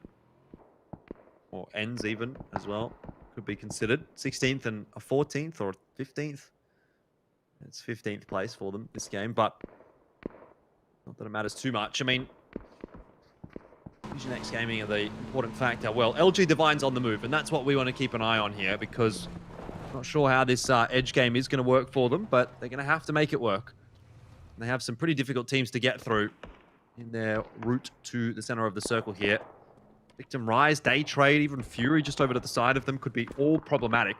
Well, this forces their hand now with this Phase 5 circle, because you can see it, Day Trade, VTR, all on the edge of the circle, but they're not going to be in a hurry to get to the center. So they can very much gatekeep the likes of Fury, LG Divine, VTR can gatekeep Division X before rushing to the center. If you rush to the center here, you're just fodder to 5-6 different teams who are going to have angles on you in what is a very open area.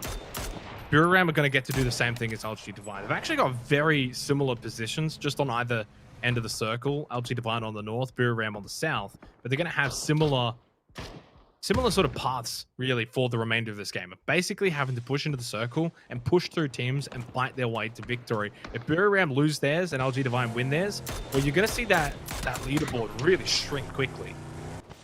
Well, the opposite can happen as well, and it can really just balloon out, and we might go into Erangel thinking, well, what are the chances here for LG Divine, especially knowing that they're a really good Miramar team. So we definitely expect them to pick up points on this map, and so far they haven't. But there's plenty of game to play yet here in our second four this evening. From the future are continuing to just frag out. There goes Ferox. I mean, what did they have for breakfast today? Oh, that's man. like 3 teams that they've gotten rid of already. I don't believe it. Great to watch. From the future, by the way, just now into the top 10 as well, quietly. The Indonesian team doing quite significant work here towards the end, looking for a top 8 position going into Erangel. Fergus peeks over the ridge, gets a knock. Long K has been bled out though, so down to 3 players for Division next. That's a great nade. Does bounce too far though. The bounce, well, if he had cooked it a little longer, that could have been this one a great nade. This one has been cooked longer, as you said. This could be the perfect. Oh my days! It does get 1 elimination, a second knock. The Molotov to follow gets a knock onto Chibberit as well. Division X should go to about 4 or 5 kills now in a second. FTF have just gone up to 10 kills as well. There's Neil confirming those 2. There's the 5 kills. Fury have been ripped to shreds, by the way, up north. They're as good as done now. There's definitely no chance for first, maybe even second, going into Erangel. But Division X, Jordan, they're having one last little crack. Well, Division X are really putting teams under the pump at the moment. LG Divine get a knock onto Flash. Important points on offer here for LG Divine. You mentioned it a little bit earlier, Xenox. We don't normally see them play Edge, but by virtue of playing Edge, they are now going to have to get into these engagements, and they're a team that's very, very solid in those engagements. It's just that we normally see them making these kinds of fights happen very late in the game. So they might be out of their comfort zone. There's 3 teams around them you can see, but who knows? Maybe they can frag out, pull themselves out of this one, cause a bit of a magic trick, and pull a rabbit out of the hat. 11 teams, 35 alive. Match 22 of 24, heating up here for the end of PCS3 APAC. 4 up for Divine, 4 up for Miramar. Very close by to Cerberus as well, down to the south end of the circle. Ronan just gets ripped to shreds. Both Hexagon, Levi's, getting him down to 4 Howl. Flood just lingering around, but how much can he really do? So much pressure right now onto Fury, the duo remaining alive, currently in 5th position, tied with Cerberus on 142 points each, only the 1 kill for Fury this game. They are in the circle though, Jordan. That's the reprieve, that they don't have to push with the blue. They can hold this position, heal up, and try and play from here.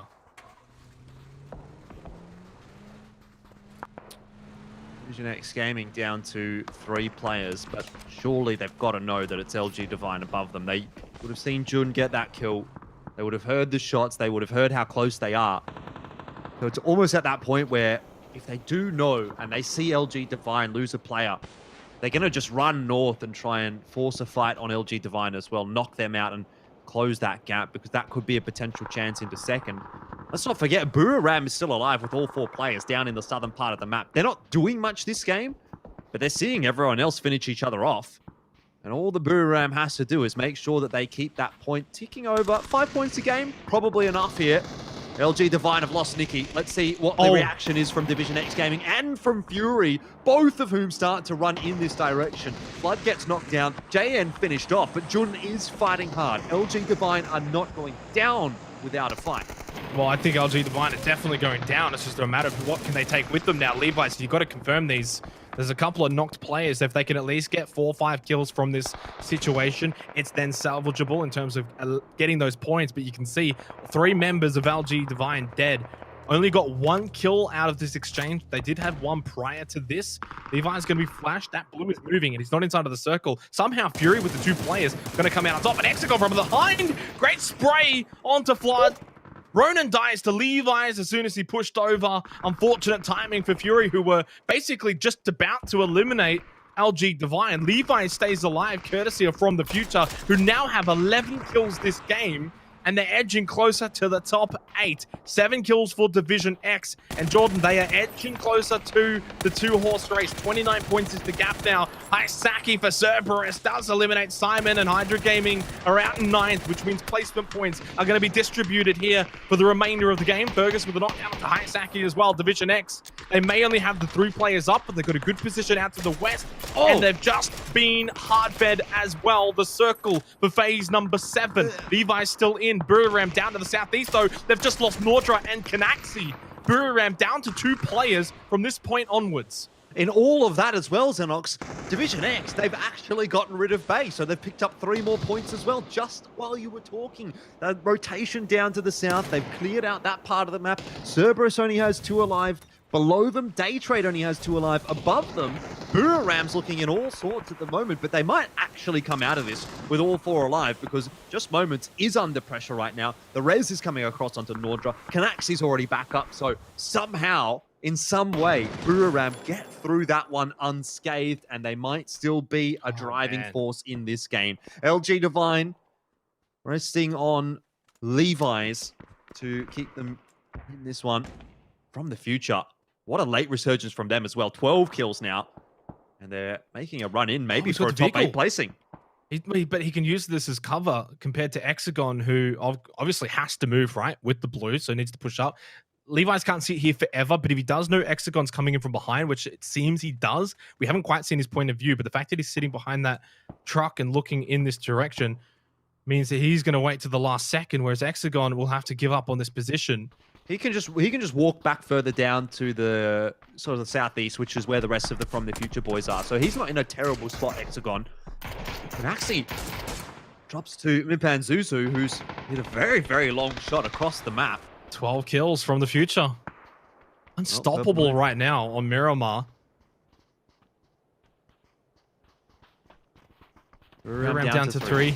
Oh, look at that. Great minds think alike, Jordan. As Levi's, though, does catch Hexagon. I was worried for him for good reason. Fortunately, the Triple X is there, though, for the free frag. Does get the elimination onto Levi's. Buriram getting involved from the other side of the circle, but FTF down to just 1. They just lost Mip and Zuzu and Triple X instantly. It's only Gypsy Danger left.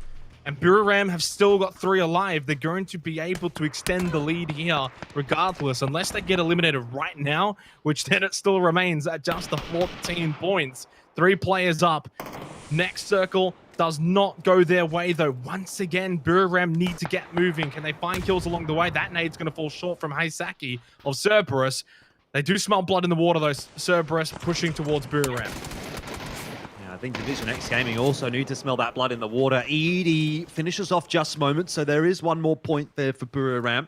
But they've lost Nordra in doing so. So it's down to the 2 remaining Buriram players here. And they're certainly not the most powerful looking team remaining in this game. That certainly would be Division X Gaming, who have 3 and have cleared out their side of the map. Haven't been fighting at all. And they're looking pretty comfortable. Things will probably slow down a little bit here. We might see Gypsy Danger drop. He's a solo From the Future, hanging around near Daytrade. But I think we'll probably have to see the next circle shift before anything too crazy starts to happen. Some sniping shots across here from Basil and from Cerberus onto Buriram. But even now, God, Meow can just duck his head down below that ridge. They're inside of the circle, so they don't have to do anything at the moment, Buriram. 5 teams, but 10 alive. 3 up for Division X, which, you know, 10 minutes ago was a detriment. Now it's a positive. 28 points behind Biram. They're only 12 points now behind LG Divine. Certainly of that group of 3 that we spoke about to start the night, they're the only ones really coming to the table. But of course, they've got to make sure they can do it on both maps. They've got to do it on Erangel as well after this. Gypsy Danger got Belmoth expecting the push. Does stand up through the flash, now going over the ridgeline. And that flash did connect as well on to Norins. A quick double from the future. They do go out in 4th position, Jordan, but what a game. One of the better performances really for PCS3 APAC. And they should be very happy that they've gotten into the top 8 on the leaderboard, but of course they have been eliminated. Leaderboard a little slow to update that one. Well, down to the final 3 teams. It hasn't been a big kill game for Biram, Jordan, but they're going to get the placement points and they are going to increase their gap to LG Divine. Well, that's all you need to do when you are the team that's in front by such a substantial margin. It was 14 coming into today. And now it's already 18. Might well end up being a couple more depending on what happens here for Basel. Division X Gaming almost assured a victory in game 2 of this evening. And that is enough to substantially close the gap on LG Divine. Maybe not enough to really get them in striking distance of Biram, but keeps things interesting at the very least. This next kill, though, could be quite important. You know, we'll see how much of a lead Biram does inevitably need when we get onto Erangel, but well, there's an extra couple of points that go by the wayside because Basil gets the kill and takes 2nd place. Division X, no surprises, will finish off with a win. But Xenox, it's exactly what we said we needed. A 14-kill win. We were theorizing maybe something like 20 to 30 points in this game might be enough to keep one of those teams, whether it was Division X, Cerberus, or Sharper, in the fight. They've got the 14 kill. They've got the 24 points. They're 1 point behind LG Divine now, which is still fairly substantially behind Biram. 19-point deficit heading into the final 2 games, but it still puts them actually into more or less the same position as LG Divine, and you can say it's a 3-horse race now. I was just about to say that. It's no longer a 2-horse race, it's a 3-horse race now. But, of course, as you mentioned, Biram United up by 19 on Division X and up by 18 on LG Divine. 2 games to go over on Erangel. So, look, in terms of those point numbers, it's really not impossible, especially with 2 games. Realistically, what it takes more than anything is for Biram to have 1 bad game.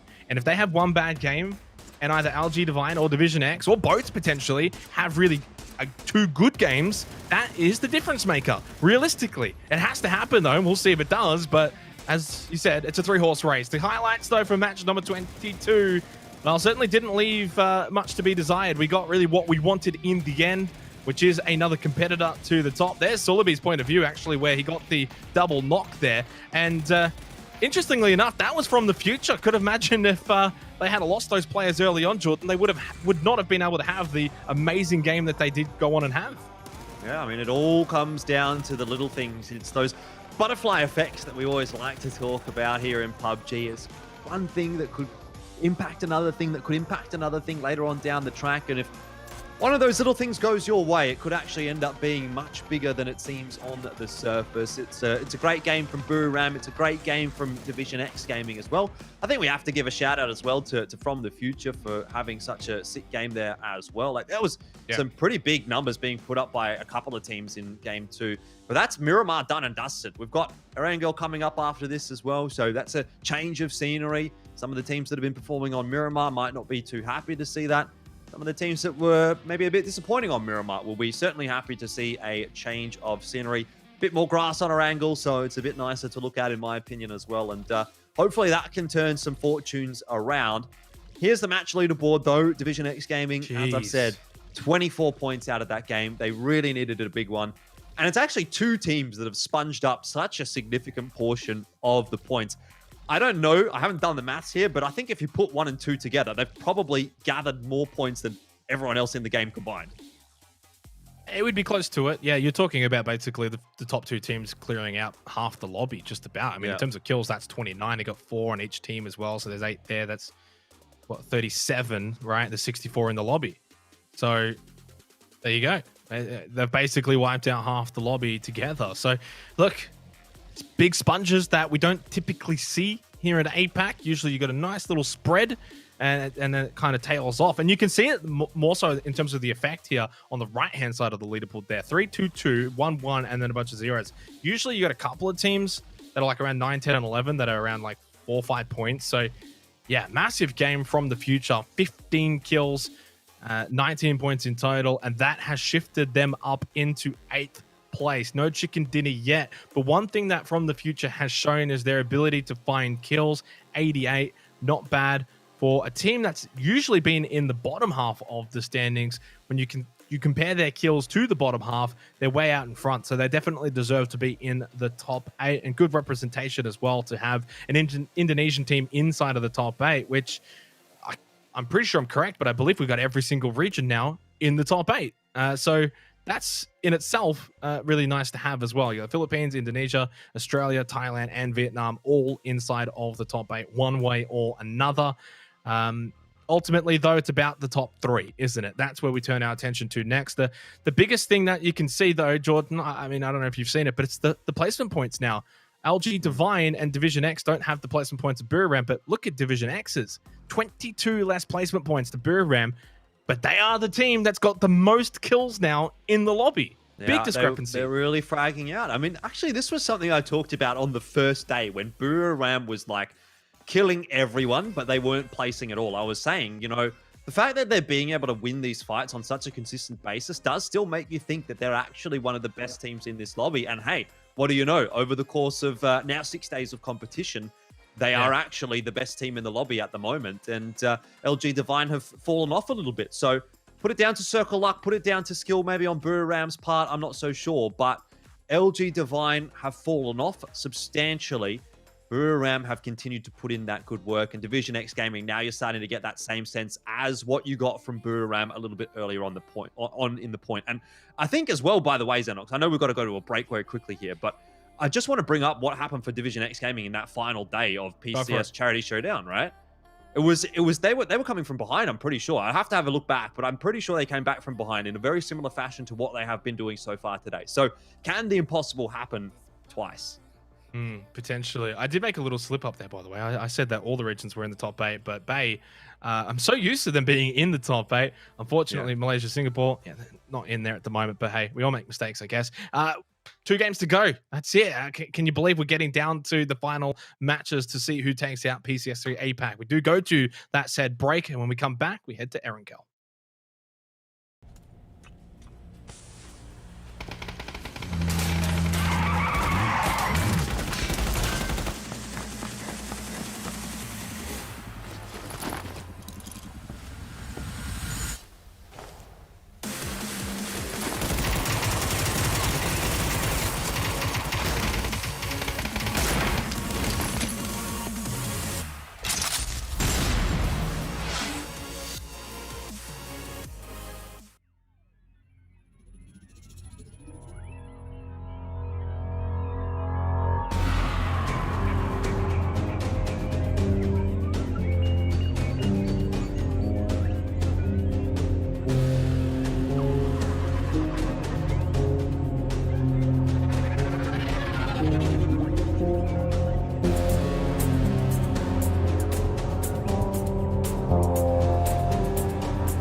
Welcome back from the break, ladies and gentlemen. 2 games to go. 2 games to be played out here, heading into Erangel to close out PCS3 APAC. We got the finish that we wanted, at least for now. Things can change, though, of course, very, very quickly in the PUBG landscape. Jordan, who knows, maybe Miramar just throw out one of the biggest games of the tournament in the next game and then blow everyone out of the water. Regardless, it's a 3-horse race now. Division X have joined the fray. Their second chicken dinner of the tournament. A pretty big one, 24 points, very substantial. Yeah, certainly. I mean, look, we've seen a couple of big wins from Buriram, from LG Divine. And what's more importantly, from both Buriram and LG Divine, we've actually had days where they've gone back-to-back, right? It was fairly recently for Buriram, quite a long time ago for LG Divine, but Division X Gaming, you know, I mean, they've been a little bit lackluster in that department so far here in PCS3. But if they are going to save their best for last, which it seems that they are, right? Yeah. If they go back-to-back here or get all 3 of these games, you know, get the hat-trick that we saw LG Divine being able to do on day 1, who's to say they can't actually win from here? You know, that's the tantalizing prospect, is that now that we have seen that form coming in from Division X Gaming, maybe there is an argument to be made that it's not actually going to be Buriram that's going to be able to win here. We are moving on to Erangel, though, and that does change things up a little bit. 2 games remaining tonight, and there is a fairly sizable points difference between first, second, and third. But at least for Buriram, LG Divine, and Division X Gaming, we do have a bit of a 3-horse race. So looking forward to seeing how this one pans out with the remaining 2 games. Well, of course, a long, long time ago, in what's been a very long 2020 year, Division X were the winners for the PCS Charity Showdown. So in a way, they have already won a PCS event this year. So like LG Divine, both going for their second PCS event win. Obviously, you're going to have some people out there say, well, only PCS 1, 2, and 3 actually count. But hey, nah, that's rubbish. Winning, I reckon exactly. Winning is winning at the end of the day. Buriram, of course, looking for their first PCS event, which they've just really... I don't know if I can say they have to hold on. Can we touch on this, by the way, quickly? I'm sorry to interrupt you, but it's very important that we talk about these rankings on Erangel, right? Because Buriram, you can see up there, 90 points. They are the team leading from the front on Erangel. LG Divine, 68. And where the hell is Division X Gaming all the way down in 11th place on 41? So that's not painting a pretty picture for these 2 teams that are trying to catch Buriram when you consider they're coming into the map where they are the best on it of the field. Yeah. I mean, you could go as far to say they might need to get 40 points in these next 2 games. I mean, yeah. Realistically, if you think about it, Buriram, that circle's really fun, though. We'll get to that in a minute. But yeah, Buriram United, if they continue their Erangel trend, as you were sort of saying and alluding to, were you kind of expecting them to go out and go and get at least maybe a 210 when it's all said and done? That's about 20 points, average to 10 points over the 2 Erangel games. So that then gives LG Divine and Division X both sort of their ambitious target is maybe around 210 points if they're going to win it. Now, of course, that's if Buriram go and get those points. It's not going to be that easy. The other part of the equation is also maybe in the last game, do we see a hot drop? It is in the conversation, whether it's LG Divine, whether it's Division X, one of them may elect to go for it on Buriram, and the other would love the other to do it as well. I think there definitely would be an argument to be made for it, right? Depending on how this game goes, but when you look at it being Division X having a 20-point gap over Cerberus and LG Divine right now having a 21-point gap over them, you know, there's also in the back of your mind, if you're thinking about a hot drop, yeah, we may be able to catch that team that's ahead of us. But if we do this hot drop and we mess it up, the team below us could catch up. But if there's a 20-point gap, you know, I think there might actually be a potential gamble there that could actually pay off. Now, that's bad news already for everyone that's in this game, apart from Buriram. Nordra having picked up the first kill onto Rabbit. Another point on the board for Buriram, just another one that LG Divine and Division X Gaming are going to have to overtake. So now it's a 20-point gap for Division X and then a 19-point gap for LG Divine. And as you spoke about a little bit earlier, it was a pretty crazy circle shift. We said we would talk about it. Well, I guess here it is. That's a really big hard shift in favor of Buriram, right? We don't often talk about the first shift quite so much. We say it doesn't matter quite that much compared to the 4th or the 5th shift, but this is going to be really nice for Buriram, right? This sort of reminds me of that shift that FaZe got in GLL Grand Slam when Atletico was trying to, you know, take that win And obviously being the mill to power team, they got the mill to power circle. Well, we've got a mill to sided circle here for Buriram. Not so many parallels to draw just yet. We haven't seen the, second, third, fourth, and fifth circles, but definitely a good start for Buriram. Not to mention the fact that they also got that kill point already. So Division X Gaming have got some driving to do. They've got some points to gather, and they've definitely got some catching up required. There is a world, though, in where, because of the circle, depending on how Phase 2, Phase 3 plays out, Buriram might get put in a position where they're actually hard-fed, which in turn it means they don't actually get many more kills this game. They've only got the one at the moment, which then in turn may allow LG Divine and Division X to actually just sort of farm up the lobby a bit. And when it's all said and done, LG Divine and Division X could actually still come out ahead. I think the goal, especially what we go off now, which is the live rankings, 20 and 19 points respectively, the goal would be to get it down to at least 10, which is manageable. And considering if you can get it down to 10 going into the last game, well, you just did it in the last game. So then you've got that feedback. And 10 points with one game to go, a win and 10 kills should be enough, you would think, to get it done. And even if you don't get the win and 10 kills is at least enough if Buriram get nothing. So you got to take baby steps in the approach. You can't just try and overtake Buriram with 2 games to go in match 23. Do what you got to do here. Play to your strengths. And I think that's what LG Divine and Division X Gaming are going to do in this particular match. They're not going to do anything too crazy. And you say it's a great circle for Buriram, and it is, but I think even LG Divine are in a really good spot around Mansion as well. So they're not going to be too displeased either. No, that's the interesting part about this, isn't it? It's like the 2 teams that are vying for the top spot are theoretically, if one of them gets fed, probably both of them are going to get fed because of the proximity that they drop to one another. They're always so close on Erangel. Even the rotations are going to be fairly similar for them as well. So it might go hand in hand, and that's not really going to favor LG Divine all that much because, if Buriram does well and they do well, it's still not going to be enough, unfortunately. Here's Bay having a look into the prison. Cerberus is there, but what Bay doesn't know is that Subang and Salolzi are not actually in the prison. So hopefully Jukesie's keeping an eye on what's happening behind him because there's 2 players headed directly in proximity to Bay. Kicking off actually now. We get the split screen. Oh, that's clean. Nice clean shot from Salolzi, but Subang was knocked. So 1 for 2 trade because Loki and Loki, that's a nice little couple nickname there for Loki's and Jukesy, have been knocked for Bay.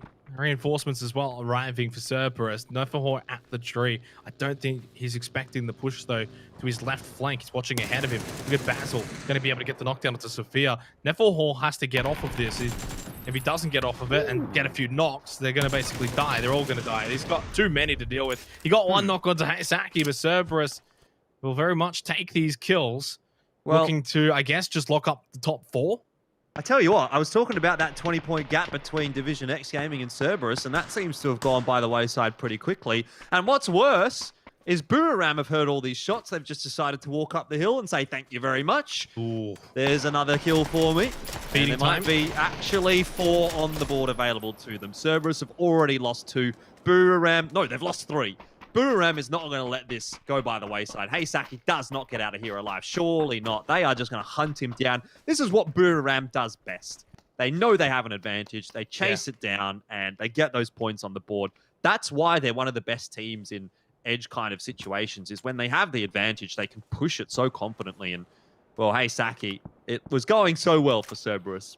I like how you mentioned sort of their edge prowess, which I think we both agree on is there, but they're dead center at the moment at this prison location. I know it's based on phase 1, but they're in a different sort of field, I guess, based around the circle rather than on the edge. They are the center circle dot. As Canaxi's knocked, long range, they got smokes. I think they're fine. I don't think Rocky Jims is going to be able to repeat this. He's going to obviously go for it. It's just a matter of luck. He's just going to get a bit lucky there shooting into the smoke. Not going to find Canaxi though. That could have been extremely detrimental to go down to 3 players so early on. Even though they've found a few kills to start this game, you would much rather have 4 alive than the early kills. Well, Buriram is going to have 4 alive. The res comes across, which is and all the good. Kills. And they've got the kills as well. So this is actually where we need to see LG Divine really sort of stepping up pretty early in this game. If they're going to play their usual style, which is sit in the center, and it seems like they're likely to do that. You can see this 4-way split that they have. They're waiting for that next circle to come in. If it goes north, they can move to J-End. If it goes south, they can move to Levi's. Fairly likely that it's actually going to end around somewhere like Mansion. What if it goes to the water? Jun or Levi's is. Well, that's where I think you still sort of hedge your bets that it's probably going to end Mansion after it comes back in. But Jun and Levi's are going to have the obvious choice of moving back up to the north now. And for LG Divine, I do want to see some kills on the board early here, because if they do let Buriram play their own game, frag out from this point, Buriram's going to build a fairly sizable lead. And how many are they going to get, Divine wins, like from this Mansion position? That's the thing. That's what I'm saying. It's like maybe it's not enough to even just win this game. Maybe they need to get a pretty big win. The thing is, if you can get to a position where you're going to win the game, even if you've only got 1 or 2 kills going into the finale, you're still likely to go and get 6 or 7 kills to get the actual win. So even an 8-kill win, that's 18 points. You would basically hope that Buriram don't get many more points, and then you'd go into the last game only down, what, 5, 6? Basically a handful of points. So I think LG Divine are really happy with this circle, the way it's played out for phase 2. As you said, if there's any water, it's going to further continue to go towards Mansion, as Just Moments has been run over by Insight unceremoniously, and then Ronan follows up with the Groza from behind as Fury rotate past Lepovka. Not sure exactly where they're going to be heading. They've still got to fight for top 5 though. I think it would be a very big failure if they don't finish at least in the top 5. So they haven't got nothing to play for, because there's still something there, plus the prize pool, I guess, when you consider the difference between 4, 5, and 6. Yeah, definitely a lot to play for Fury. And I think they want to make a bit of a statement here and, you know, be one of those most consistent teams in APAC over the course of 2020. If they do drop down into 6th or 7th, I think that's a bit of a dampener to the end of the year for them. It's still not a bad result by any means, but it's not a 2nd or a 3rd or even a 4th here. I think 4th is probably achievable. I'm not sure that 3rd is anymore, but hey, who knows? Like we've said, it can all come down to one really big game. And if there is a really big game here for Fury, we'll be going into the final game of this evening singing a bit of a different song. And to be fair, this one's gone a little bit better for Fury than the other games this evening have so far. No player lost early. They're into a center compound pretty early on in the piece as well. And maybe Erangel, you know, like I said, change of scenery is going to be kind on them. Always still a chance. Division X Gaming, though, have lost Fergus. He's been knocked. It's not a kill yet. And it should be easily resable for IQ 500, who's going to come rolling in here in a lovely green Dacia. Don't know about you, Xenox, but I think green's probably not the color I'd want for my car if I had to take a pick. I'm sorry, have you seen my room? It's basically green everywhere, so I'd like be okay green. with it. I like green, but I don't know if I want my car to be green. No, I'm fine with it. Doesn't bother me. All right. It stands out, camouflage as well, especially on Erangel, just basically a bush. That looks like a bush to me. Yep. 24 seconds till phase 3. There's the revive. No surprise. Fergus is fine. Division X, though, if they don't get a northern feed on these cliffs, they are going to have to push eventually for phases 3 and 4, which may give them the kill potential, I guess, towards the end of this game to get those points to make up that the start that Buriram has had. A northern shift here does not bode well for Buriram United at all. That is the shift that Division X Gaming needed to have. Buriram's 2-2 split is for naught. They have to go very far up north. There's no compounds available. So you're either breaching or you're playing far edge. And you're going to have to back yourselves in, I guess, to play the playstyle they're known best for. I guess the one benefit is that it's Unicorn and Cyber and Purple Mood that are in front of them, as opposed to, you know, someone like LG Divine and Cerberus. So at least it's 2 teams that they should be able to beat. But that's not always what that comes down to. You know, you can just make a bad rotation and you get knocked out your vehicle and then you're done. You don't even get a chance to fight. Cerberus suffered something similar by getting caught by Buriram near prison, and they're really relying on Heisaki, who is looking at like he's driving a very beat-up UAZ right now straight into the center of the circle, which is all well and good.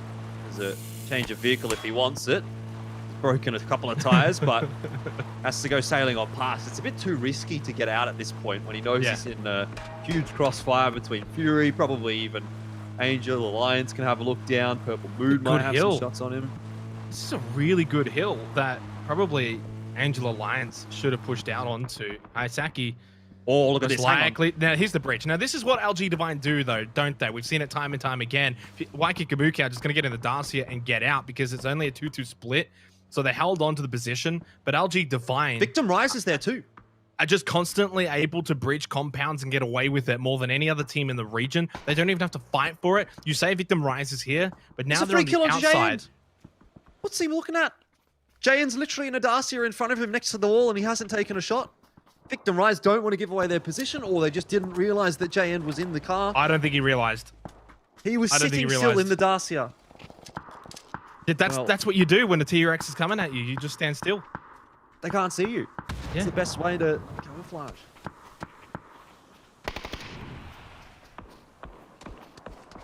Well, anyway, Fury did cop a knock. That was Ronan, but I think he's been rezzed. Or should be getting rezzed. Very nice Molotov.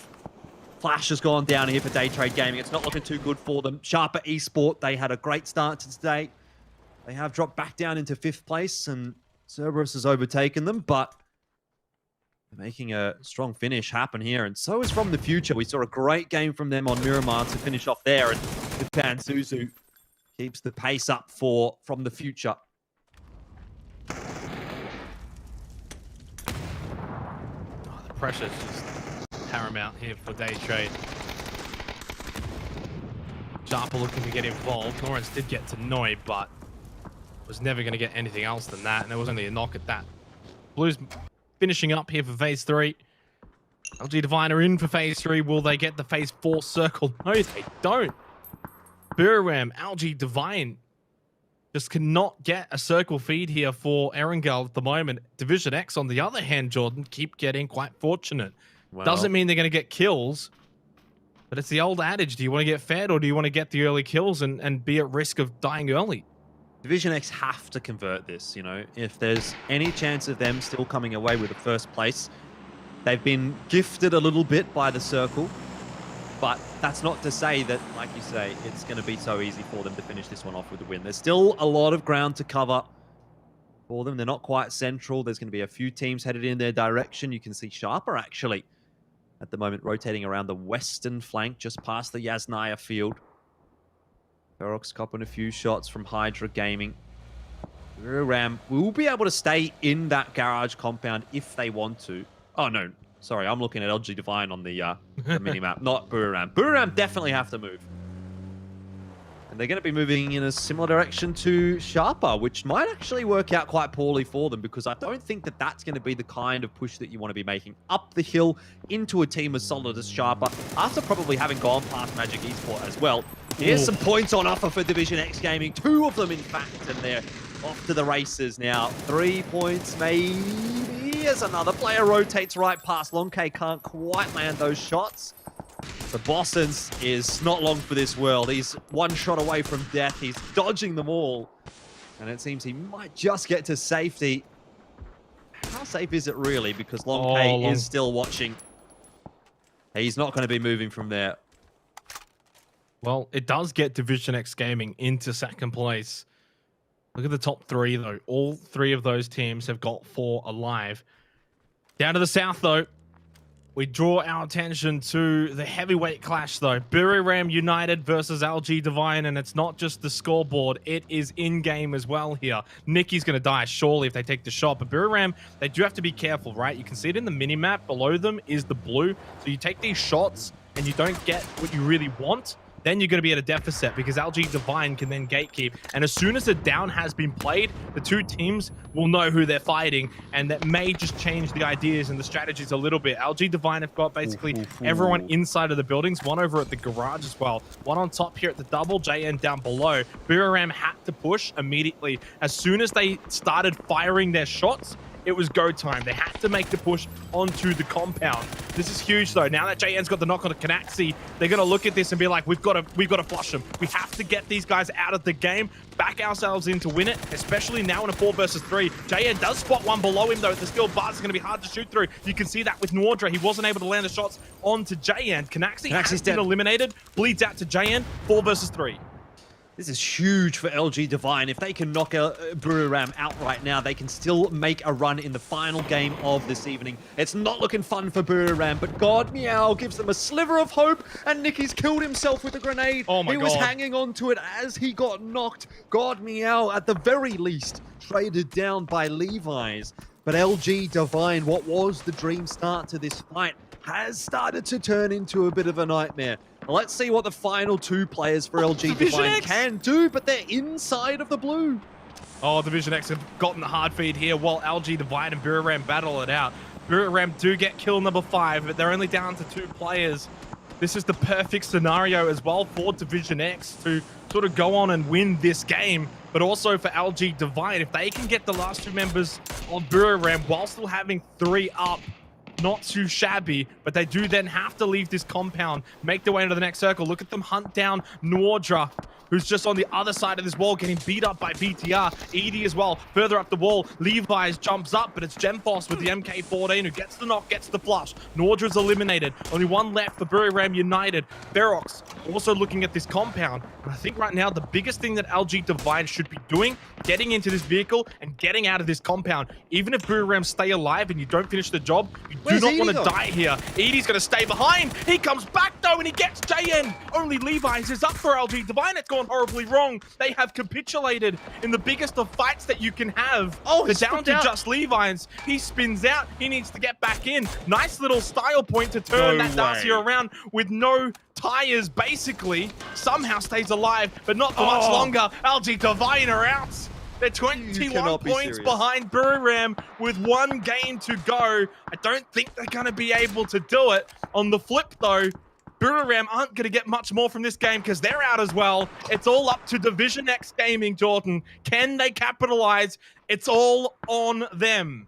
That was the most ludicrous passage of play that I think I've had the pleasure of casting in PUBG. How on earth does Edie out-survive LG Divine after all that goes on there? It was Ferox and Victim Rise shooting at Buriram, and LG Divine just get absolutely bonked out of the server as they work their way out of that compound. Well, as you say, it's all on Division X Gaming now. Lots of teams trying to make their rotations in.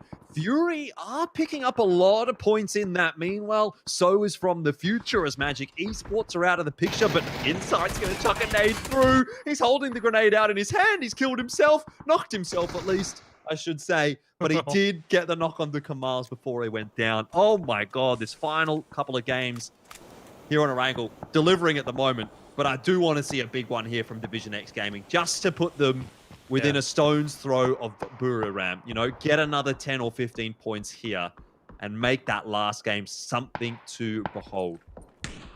Surely they get the phase 6 feed. Why not? They've had 5. Can they make it 6? If they do, it's surely as good as much as a win. If it goes out to Sharper Esports, nah, of course it was only ever going to go on to Division X. 2 kills, 4 alive, and they have as well the knowledge that Buriram and LG Divine are out, as long as they've done their kill feed reading correctly. 10 teams, 27 alive. And with this circle feed, look, the premise is that the majority of teams not in the circle will probably end up killing it themselves, and Division X just need to try as hard as they can to steal a few knocks or something that happen. If any teams try and push into the circle a little bit early, they've got to be on the front foot. They've got to be aggressive. But I don't sense it's this phase that they'll get the kills, but it'll be more so phases 7 and 8. Oh, you never know. I mean, Neil T's got a very nice angle actually here onto Sharper. Gets the knock onto Maximus. It'll be a tough one to kill, but the fact that they've even got angles, you know, you can see if you look at the map screen right now, shots coming through from Division X Gaming. So it's not like they aren't completely out of this fight right now. They're being able to pick some shots here, try and pick up a sneaky kill or 2. You know, if someone gets knocked in the wrong spot, maybe Division X can steal something away. And here we go, Long K get another one. A knock onto Kim Siva, just tapping away through the smoke. And that is doing a number onto Sharper Esports. 5 kills up for Insight. Fury continue to put in some damage. And I mean, Division X, they're just tapping away, causing problems, and completely uncontested at the moment. That's the beauty of this position for them. It's like, yeah, if we get a kill here or there, that's a bonus. That's 1 or 2 more points. But the real takeaway is that they're probably going to win the game here. And that's 10 points. Yeah, for the math nerds out there as well, there's no points that have been distributed, right? So if they get the win, that's 10 points. That's 185 points, 11 points behind Miramar, provided they don't get any more kills from here. So it kind of gives you the picture as to how many kills they kind of need to reduce the deficit. I'm thinking like another 6 or so kills is more than enough. That would make it a 5-point gap with 1 game to go, really setting us up for the final game of PCS3 APAC. That's, of course, if they win the game. And depending on how many kills they actually get. But to try and set the picture a little bit here. Now we're into the placement points. We went from 10 teams to 7 teams very, very quickly as Sweet Soul's gone out to Samoy. Ronan with the ghillie suit trying to get that revive. Not inside of the circle yet, but Flood and Cow have got a position for Fury. 8 kills, by the way. This is a way to finish off your tournament, even when things haven't been going great, to try and finish strong. You are one of the teams that have been consistently good throughout 2020. Finish strong rather than finishing flat. Yeah, especially if they can remove Cerberus. Hey, Saki is the next player in front of them. He's got the knock onto Insight, who has already been knocked once or twice, so he's going to bleed quite quickly. Doesn't matter, though, because Flood is there and dispatches of Hey, Saki. So that's Cerberus out of the picture, and Fury will be looking for a 4th place, trying to overtake them. Still a few points behind. Circle feed comes in, and Xenox, That's even better. Thank you for much of a religious man, but there you go. Pulling out the expletives, and as you say, Division X Gaming have gotten the hard feed of all hard feeds here on Erangel, and by God, are they taking advantage of it. But this also, and the reason why I say this is even better, because it forces Angel Alliance. They don't get like a phase 7 reprieve where they can maybe just stay in. Same with From the Future had it gone north. So those 2 teams have to move. There's no 2 ways around that. Unicorn has stayed behind. They're looking to try and get involved here to steal these kills away from Division X, which are obviously primed to get these kills, provided Klee or that blue aren't the ones that steal it away. From the Future are rotating. Fury are inside of the circle, who are now actually fighting Unicorn. Long case knock, it's okay, he's inside of a building. That blue is going to be eliminated though by Waiki Kamukau. 10 kills now for Fury. That's a killing spree, and they're not too far away from leapfrogging Cerberus to get back into the top 4. I think that might even give themselves enough points. We'll see how it goes when it updates, because Unicorn Cyber technically on the scoreboard are still alive. We know that's not the case in reality. And so does Fury actually leap up above? I think there might be 1 point behind Cerberus here. Angel Alliance are also not in a particularly good spot. 2 points behind Cerberus. They're going to get the kill, though. They can't allow them to die to the blue. This is why they're being very aggressive by pushing out. They get both of them. Burgess with the nade to eliminate Algen bots. That's 2 more points on the board. Into the final 3 teams we go. Fury, From the Future, Division X Gaming. Just quickly, in case anyone's joined, it's not the final game. Of course, there's still 1 more to go after this. But boy, has this now set us up for a grandstand finale. From the Future, down to 3 players and a very tough position. They're going to be the prime target to both, I guess, Division X and Fury from this point onwards. Man, huge game coming from Division X and from Fury. I've also seen that from the Future earlier tonight as well. These grenades almost looking perfect, just not quite deep enough, but they are certainly putting the pressure onto Fury. This is going to be an absolute bloodbath. You got 3 players alive for From the Future. They've been performing well tonight. Fury are coming back with a vengeance after 2 pretty poor games this evening on Miramar, and Division X Gaming a charge straight into first place, potentially for them if they can pick up all the points in this game. They are going to set APAC alight. The game slowed down a little bit now, though, Xenox. We're going to have to wait. Circle shift has come through. Division X Gaming now have to leave their compound, and you might even make the argument here that Fury have the best position of all, because they're just down that defilade. They can play with that as cover, but for From the Future and for Division X Gaming being on flat ground, if they don't get to the trees, they're donezo. I'm pretty sure I've done the math correctly. I could be wrong, but if Division X get every single kill and the win, they're in first. So that's sort of what's at stake here for Division X. It would only be by a point or 2, nothing crazy, but that's what's on the cards. And it would be very reminiscent of their run in Charity Showdown as well, by the way. They had a 2nd, 1st, 4th, and 4th on the final day of Charity Showdown to come away with the win. They were chasing Q Confirm, who ended up getting basically buggery that day. They got 10th, 12th, and 11th their final 3 games. So Division X Gaming, a team that knows how to finish strong. We've already seen that in APAC before. And can they do it again? History repeats itself, as they say, Xenox, but that's not a great start. Ronan maybe bails them out of a little bit of pressure from the future eliminated. Division X Gaming probably down to 3 remaining players here, and they are because Long K's finished off. This could be a chicken dinner for Fury. We'll get them maybe even into 3rd. I will say this, though, because Division X haven't had to leave their compound, they should very much have a lot of smokes available. You can see that now on the battlefield, able to throw these out at will. It's a 10-point gap.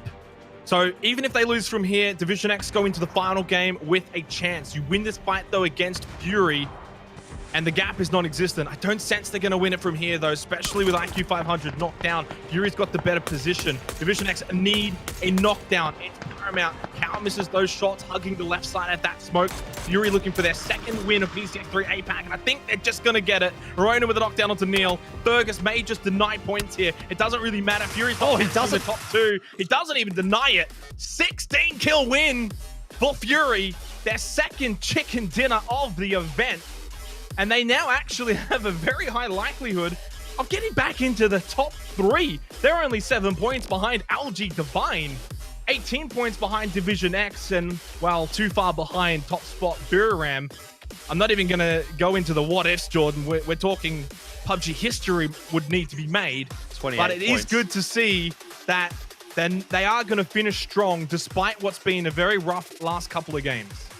That's huge from Fury, and I think he was actually trying to deny the kill, but the last little tag came through from Fury, and they get the 16-point win, which is, the 16-kill win, I should say, the 26-point win, which is the biggest amount of points we've seen from a game here in PCS3 APAC. So huge game for Fury. It's unfortunate that it comes in the 3rd game of this evening. You know, if this came on the 1st game, what that could have meant for the momentum for Fury going into the rest of the night, you know, maybe a 1st place was still within the realms of possibility for them. But to be honest, even to get to this point, to get back into 4th and be within striking distance of 3rd, I think after the start that they've had to today and what happened yesterday for Fury is a good turnaround.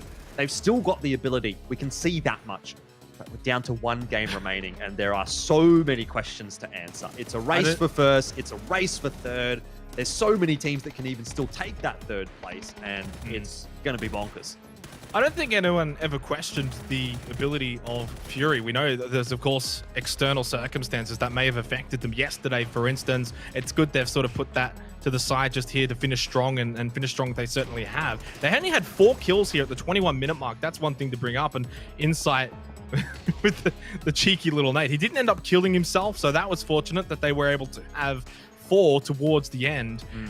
It is good signs, and it is good news for them as a team, considering that they didn't really have a big, well, they didn't have a win at all in PCS2 APAC. If they had had that sort of result just once in PCS2, they would have been crowned winners. That's the sort of difference there in the end for them last season. But ultimately, that wasn't the only story from that round. We turn our attention now to the ever-pressing Division X Gaming. They got a hard feed. I don't think anyone's going to deny that one.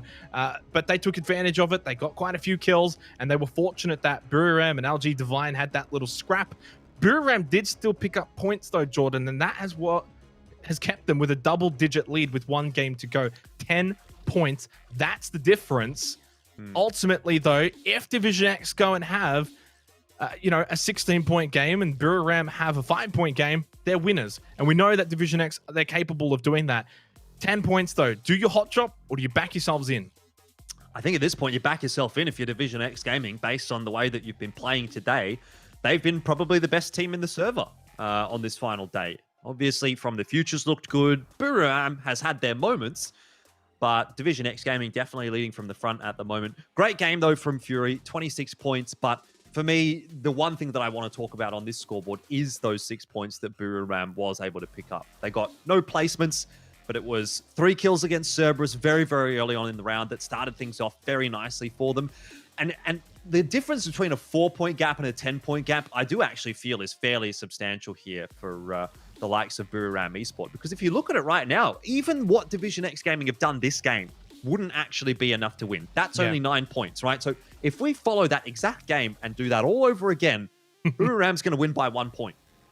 Yeah, Crazy. And I love the fact that it sort of backs up PCS2 APAC, which for those who maybe weren't aware or don't remember or don't recall, was a tie for first place. It went to that third tiebreaker, of course, between LG Divine and Fury. Here is the total leaderboard. Now, in terms of tiebreakers, Division X, they've got the kills. They don't really even need the placement points. If they just go and frag out, Jordan, and they get enough points, then that's it. They win. It's as simple as that, even if they tie. So if they go get 10 kills and Buriram get nothing, they win. LG Divine, 21 points. Now, I'm saying they're done. I'm 100% saying they're done because I don't have it in front of me, but they haven't won since round 7. 17 rounds ago was their last win, even though they've had 5 chicken dinners. Just putting that into perspective, maybe for some latecomer viewers, but they haven't actually done much in the last 16 rounds.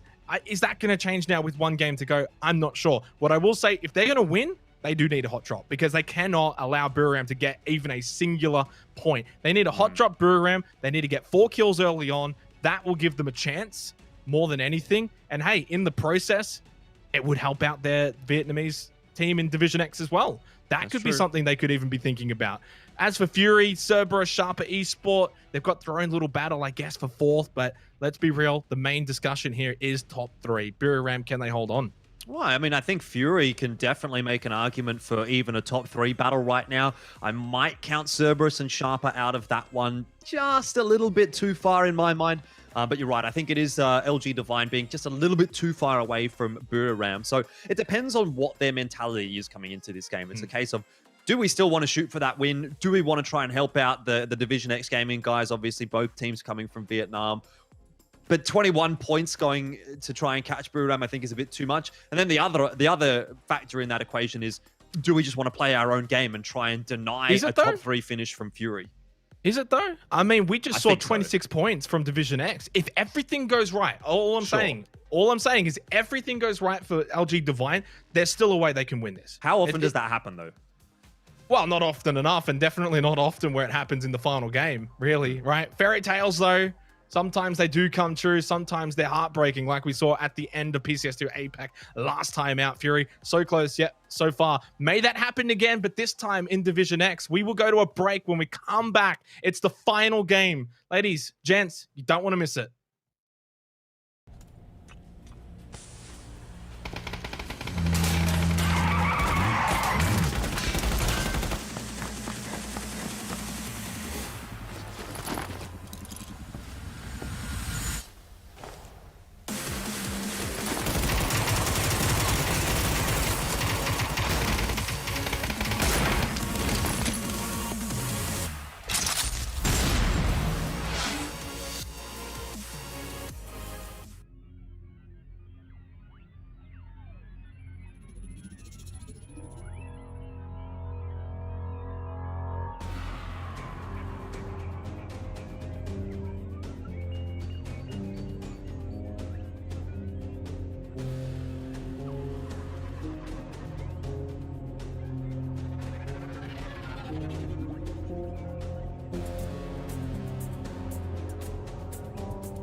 Welcome back, ladies and gentlemen, to the climactic finish here for PCS3 APAC. We're just going to breathe a little bit here. Unfortunately, we haven't quite got the game ready to go immediately, so it does leave us a bit of time to sort of discuss things, I guess, Jordan, considering we've only got one more game to sort of touch on here. Fortunately, we've got a whole lot of games to sort of dissect, I guess. There's 23 games that have happened, 1 to go. 10 points is the current margin. But we go over to the damage and kill feed first from the previous match. Not a surprise, really. Top 5 players, all from Fury and Division X. Yeah, nice to see a couple of the Fury guys being able to get back up there. They were in a good spot going into the final week. Then they dropped off a little bit. Now they're back into a pretty good spot here, and they'll be looking for a 3rd place finish.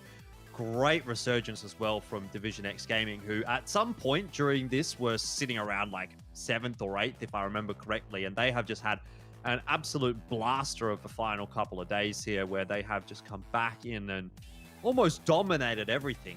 But I tell you what, Xenox, me and my mustache, we are ready for a good final game here. It's been a great setup. We've got a 10-point difference between Buram and Division X Gaming, and today has certainly felt like Division X Gaming's day, you know? I think that's the key factor for me, is like they're almost the form team now coming into this final game. And despite the fact that Buram have that 10-point lead, they've had a 3rd place with 4 kills, but outside of that, their day so far today has been largely unimpressive. They've only had a 3-kill 9th place and a 6-kill 12th place. Whereas for Division X Gaming, yeah, their first game wasn't that great. They only got 5 kills in 13th place, but they've had a 1st and a 2nd to follow one another.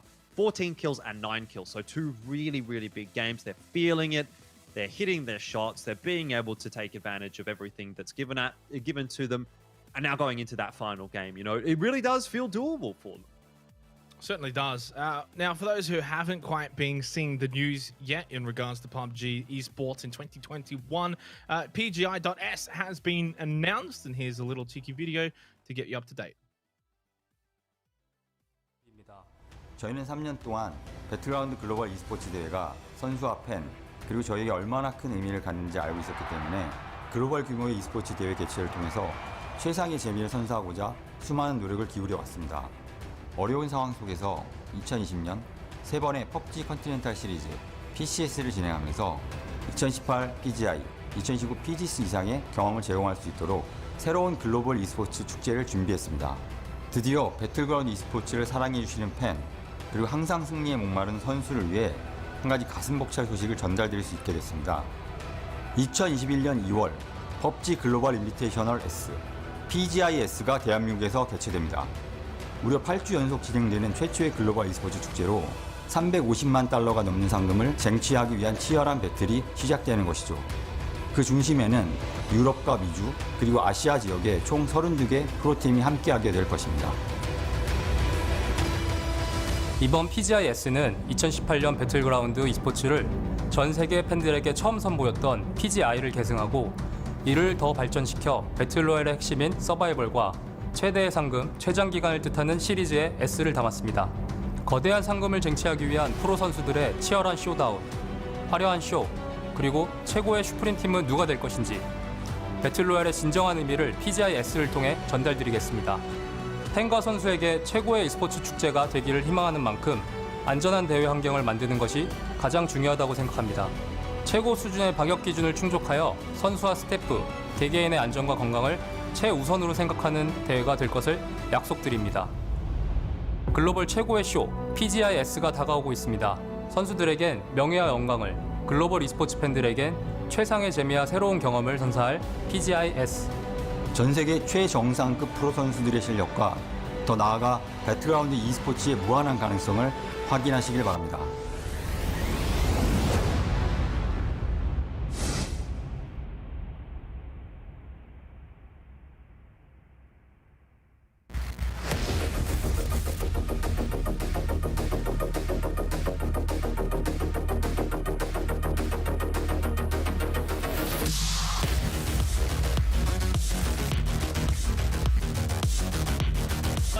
Will finally be dropped. Okay. The PUBG Global Invitational 2018 Grand Champions.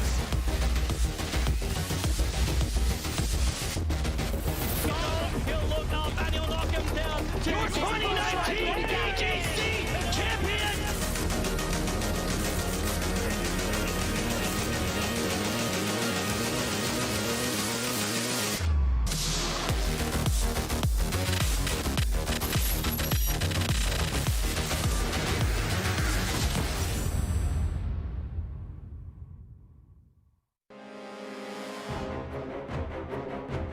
Well, this is it. It's the moment we've been sort of waiting for now, basically since we started PCS3. 1 game to go. Erangel to follow very, very shortly.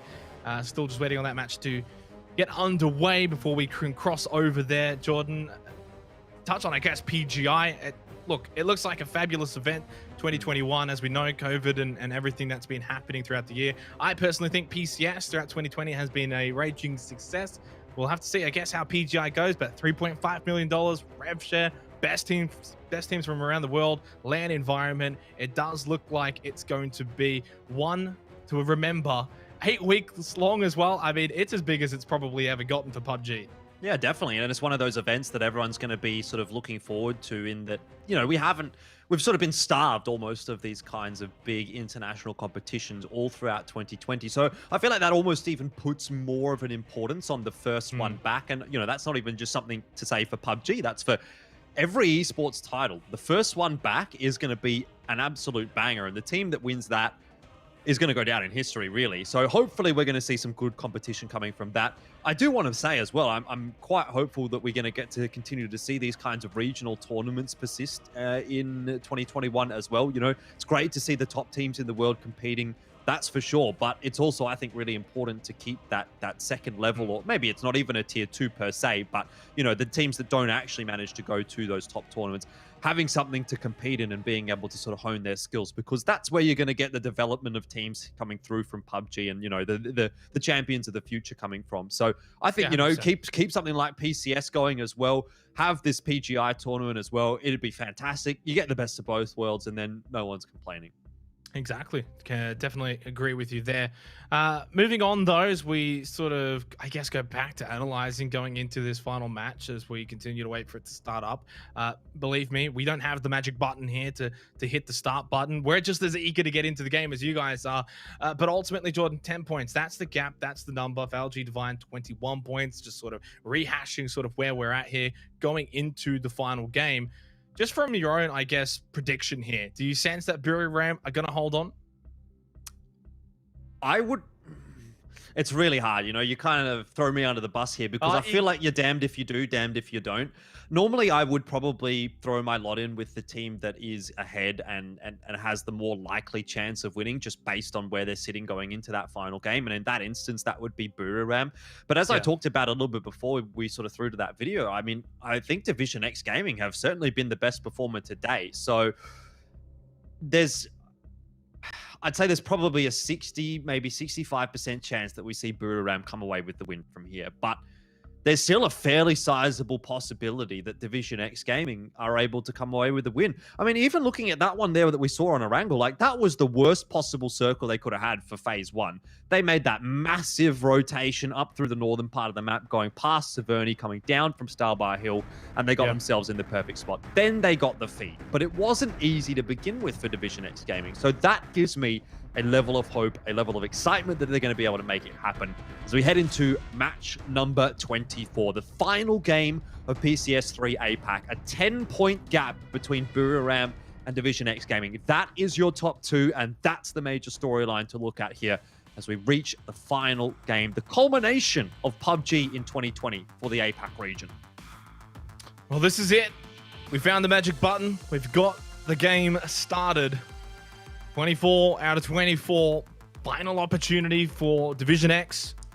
LG Divine, if they can have a barnstormer of a match. We sort of watch the playing path. Is there anything that's quite fishy? No. It's going to be pretty clean from what I can see. No hot drop on Buriram. That is confirmed. They're fine, safe, over towards Mill to Power. Division X basically on the other side of the map as well, Jordan. So I don't sense we'll be seeing those two sort of fight in-game, at least not at the very beginning. And our phase 1 circle, you know, we said before, it's usually phases 4, phases 5 that have the most impact. But that phase 1 circle in the last game, it had an impact. It mattered. JN, though, very close to Kim Siver, dropping for vehicle. Yeah. JN's beating him to it. So I could hardly even see that vehicle. I'm not even going to lie. That little bike was like blended in. I mean, you had to take a bit of a gamble there that there was actually a vehicle, but there'd be no other reason for them to be both dropping in the same spot. Sosnovka Island, though, is a very real possibility for the final game of this evening of this competition. And I don't half mind that, because it's almost feeling like a bit of an equal playing field for all of those top teams. Obviously, the exception being Fury gets a little bit of a benefit from being in that first circle. And if it does indeed shrink on Sosnovka Island, they're going to be the team that has to move the least. But at least in terms of Buriram and Division X Gaming, very likely that they're both going to have to work their way down to Sosnovka Island. It's not a case of Buriram gets a feed early or Division X Gaming gets a feed early. It's just that level playing field. So off to the races here. And let's see what LG Divine even can do because, they haven't locked down that third place just yet. Fury is 7 points behind them. That's definitely a lead that can be overturned in one game, especially with the way that the day has been going for LG Divine. Do you think a 20-kill win is possible for a team at this level? I think that would be incredibly difficult to pull off. We saw Fury get a 16-kill win. It's definitely possible, if the Ducks are put up in a row, any of these teams are going to be able to shoot them down. But I think it comes down to the point if if you want to get a 20-kill win, I'm going to try and humor you a little bit here, Xenox. If you're going to get a 20-kill win, I think that's where a little bit of luck does start to sort of come in, right? Getting wins and that kind of thing, definitely a lot of skill involved, et cetera, et cetera. But to have a 20-kill win, you need to have teams that are rotating past you. You need to be getting those clean wipes. You need to be getting hard beats later on in the game, So 20-kill win, it's possible if everything goes absolutely perfect for a team. But as we know in a game like this, it very rarely does go perfectly for any team. And for LG Divine, while, instead of a 20-kill win, it's more like a 15-kill win, probably, right? And still hoping Buriram don't get many points. So they have to sort of replicate what Fury did in the last match for LG Divine to win PCS3 here. For Division X, well, I guess replicating the last game would be just enough as well, even with allowing then Buriram a few points. Now, Mill to Power, boat spawn, pretty comfortable here for Buriram. They have the option of going Novo, or they can actually rotate all the way to the south side of Sosnovka Island, come up from the beach. Judging by the current circle, based off just, I guess, statistics, you would say west side Sosnovka Island or central, more so than around the Novo side of Sosnovka Island. So read into that as you will, and to terms of what Buriram then want to do. Cerberus are also going to boat their way in, as they actually have a much shorter distance to traverse. They're going to get to this beachhead pretty early on. LG Divine over towards Shelter. They've got a bit of a distance to traverse, and they're going to be coming in quite late. And if teams like Bay, and, well, in this case, a team like Bay, who has been aggressive tonight, if they're going to camp this bridge, they're going to do so aggressively. He's doing donuts. I'm a fan of donuts. Probably not the ones with the car, but, the ones that you can buy from a bakery. They go all right. Well, Sophia's keeping an eye on the bridge. No one's crossed just yet, but Chibarit is also having a little bit of a look-see to see what's going on. He's from Victim Rise on the northern side, and they will have to cross. Big split from Fury. They got a couple up north already in the hilly terrain above the military base, and they've also got Ronan and Flood locking down a couple of key positions inside of the base as well. That air traffic control tower, very, very solid spot. Division X Gaming haven't yet moved from South Georgia Pole. I'm interested to see what they do, whether they've got a boat or two to play with, or if they're going to chance the car. I think if they're going to come in that late, it is going to be pretty risky to try and drive across the bridge. So I'm almost hoping that they're going to be able to find a boat here and come in on the western side of the island. Buriram actually, interestingly, by the way, we were talking about whether they'd come in at Novo or whether they'd go all the way down to the south and come in from that part of the map. They've actually gone in at Novo. So they might run into Bay pretty early on in the piece here. Basil's got a knock onto Waikika and that's not good news at all for Fury because he's out in the open. He was one of those players that pushed up to the north. I don't really know what Chibarit's doing here because this could be awful. If someone spots him out, if Six-Sack sees him, he's done. There's just no chance you survive in that spot. There's no cover at all. BTR, Sharper Esport, Ibarit. I mean, trigger control is just, or trigger discipline, such a valuable skill to have. It's a hard decision to make, though, because you can't shoot there. Yeah, but if he doesn't, someone's eventually going to see him, you would think. Well, I mean, but you're just you're playing the game the right way in a sense where you're just backing yourself in. Now goes for the shot, apparently. Probably because of the fact that he actually has the reinforcements a lot closer than maybe originally. So waited for those reinforcements to come, then gets the down, makes it harder for Sharper Esports to go hunt him down, which apparently you can just throw a nade at him. I feel like I'm casting the previous fight, I guess, that we were about to see happen, and now we're looking at Cerberus Esports. Obviously for Fury, they loot in military base, so they get the pick of the litter as they basically can go wherever they want. Kim Siver's taken low. Maximus at the petrol station's there with him. Of course, we didn't see it, but we knew Sixax was going to be knocked eventually. The pressure, though, from VTR. And this is really what Chibarit was waiting for. Those reinforcements have arrived. Well, LG Divine might get off to a good start here. Jun missing a few shots, but Kamals does go down eventually, and those are some pretty difficult ones to hit, particularly through the foliage. Good start for LG Divine. 1 point on the board. It's gone horribly wrong for Victim Rise, and they might be making a very quick exit to the final game of this evening. Only 1 or 2 players still up, and they're in a really bad crossfire here. You got Kim Siver in the petrol station, LG Divine starting to come from behind as well. Don't really see probably any of these teams apart from LG Divine getting out of this one alive, to be quite frank. But even then, once you clear this petrol station out as LG Divine, what do you do from there? Because Bay's still camping the bridge. But really, if you want to look at it from, I guess, the best case scenario here, is you just wipe everyone. Like, you just straight up with all of these fights, and then you end up with like 8 kills with the entire game still to go. Like, that is a possibility that could happen here for LG Divine. And honestly, that's probably what they need to actually happen if they're going to find the victory here. You got to win fights. It's as simple as that. And they would have known that coming into this game. You can't just rely on like a 2-kill win, for instance, right? You're going to have to get some kills. You're going to have to win some fights. And they've got to back themselves in, considering they're the PCS2 champions. They've been the best team for a couple of months now in the APAC region. You should be winning fights against Sharper, against VTR. And Levi's opens it up. And how about that? 3 kills. Just like that, Jordan. That's 3 less points that they have to worry about for the remainder of the game. It begins. 18 points now is the deficit. And we get phase number 2. Oh my goodness. That is a shift over towards the western side of Sosnovka Island, which has the least amount of teams on Sosnovka Island. And it really makes it harder for LG Divine more than anything because they're on the wrong bridge. I tell you what, that is great news for Division X Gaming. You can't actually see them at the moment, but they're rotating past or almost toward Primorsk. I'll touch back on that in a second because Seymour, he was trying to hang on, but Levi's does eventually get rid of him. Another kill on the board for LG Divine. Definitely a good start for them, but now we've got a cross on the bridge. This is on the eastern bridge. Angel Alliance. Well, Belmoth nearly just gets his head locked off by a motorbike, but he's fine for now.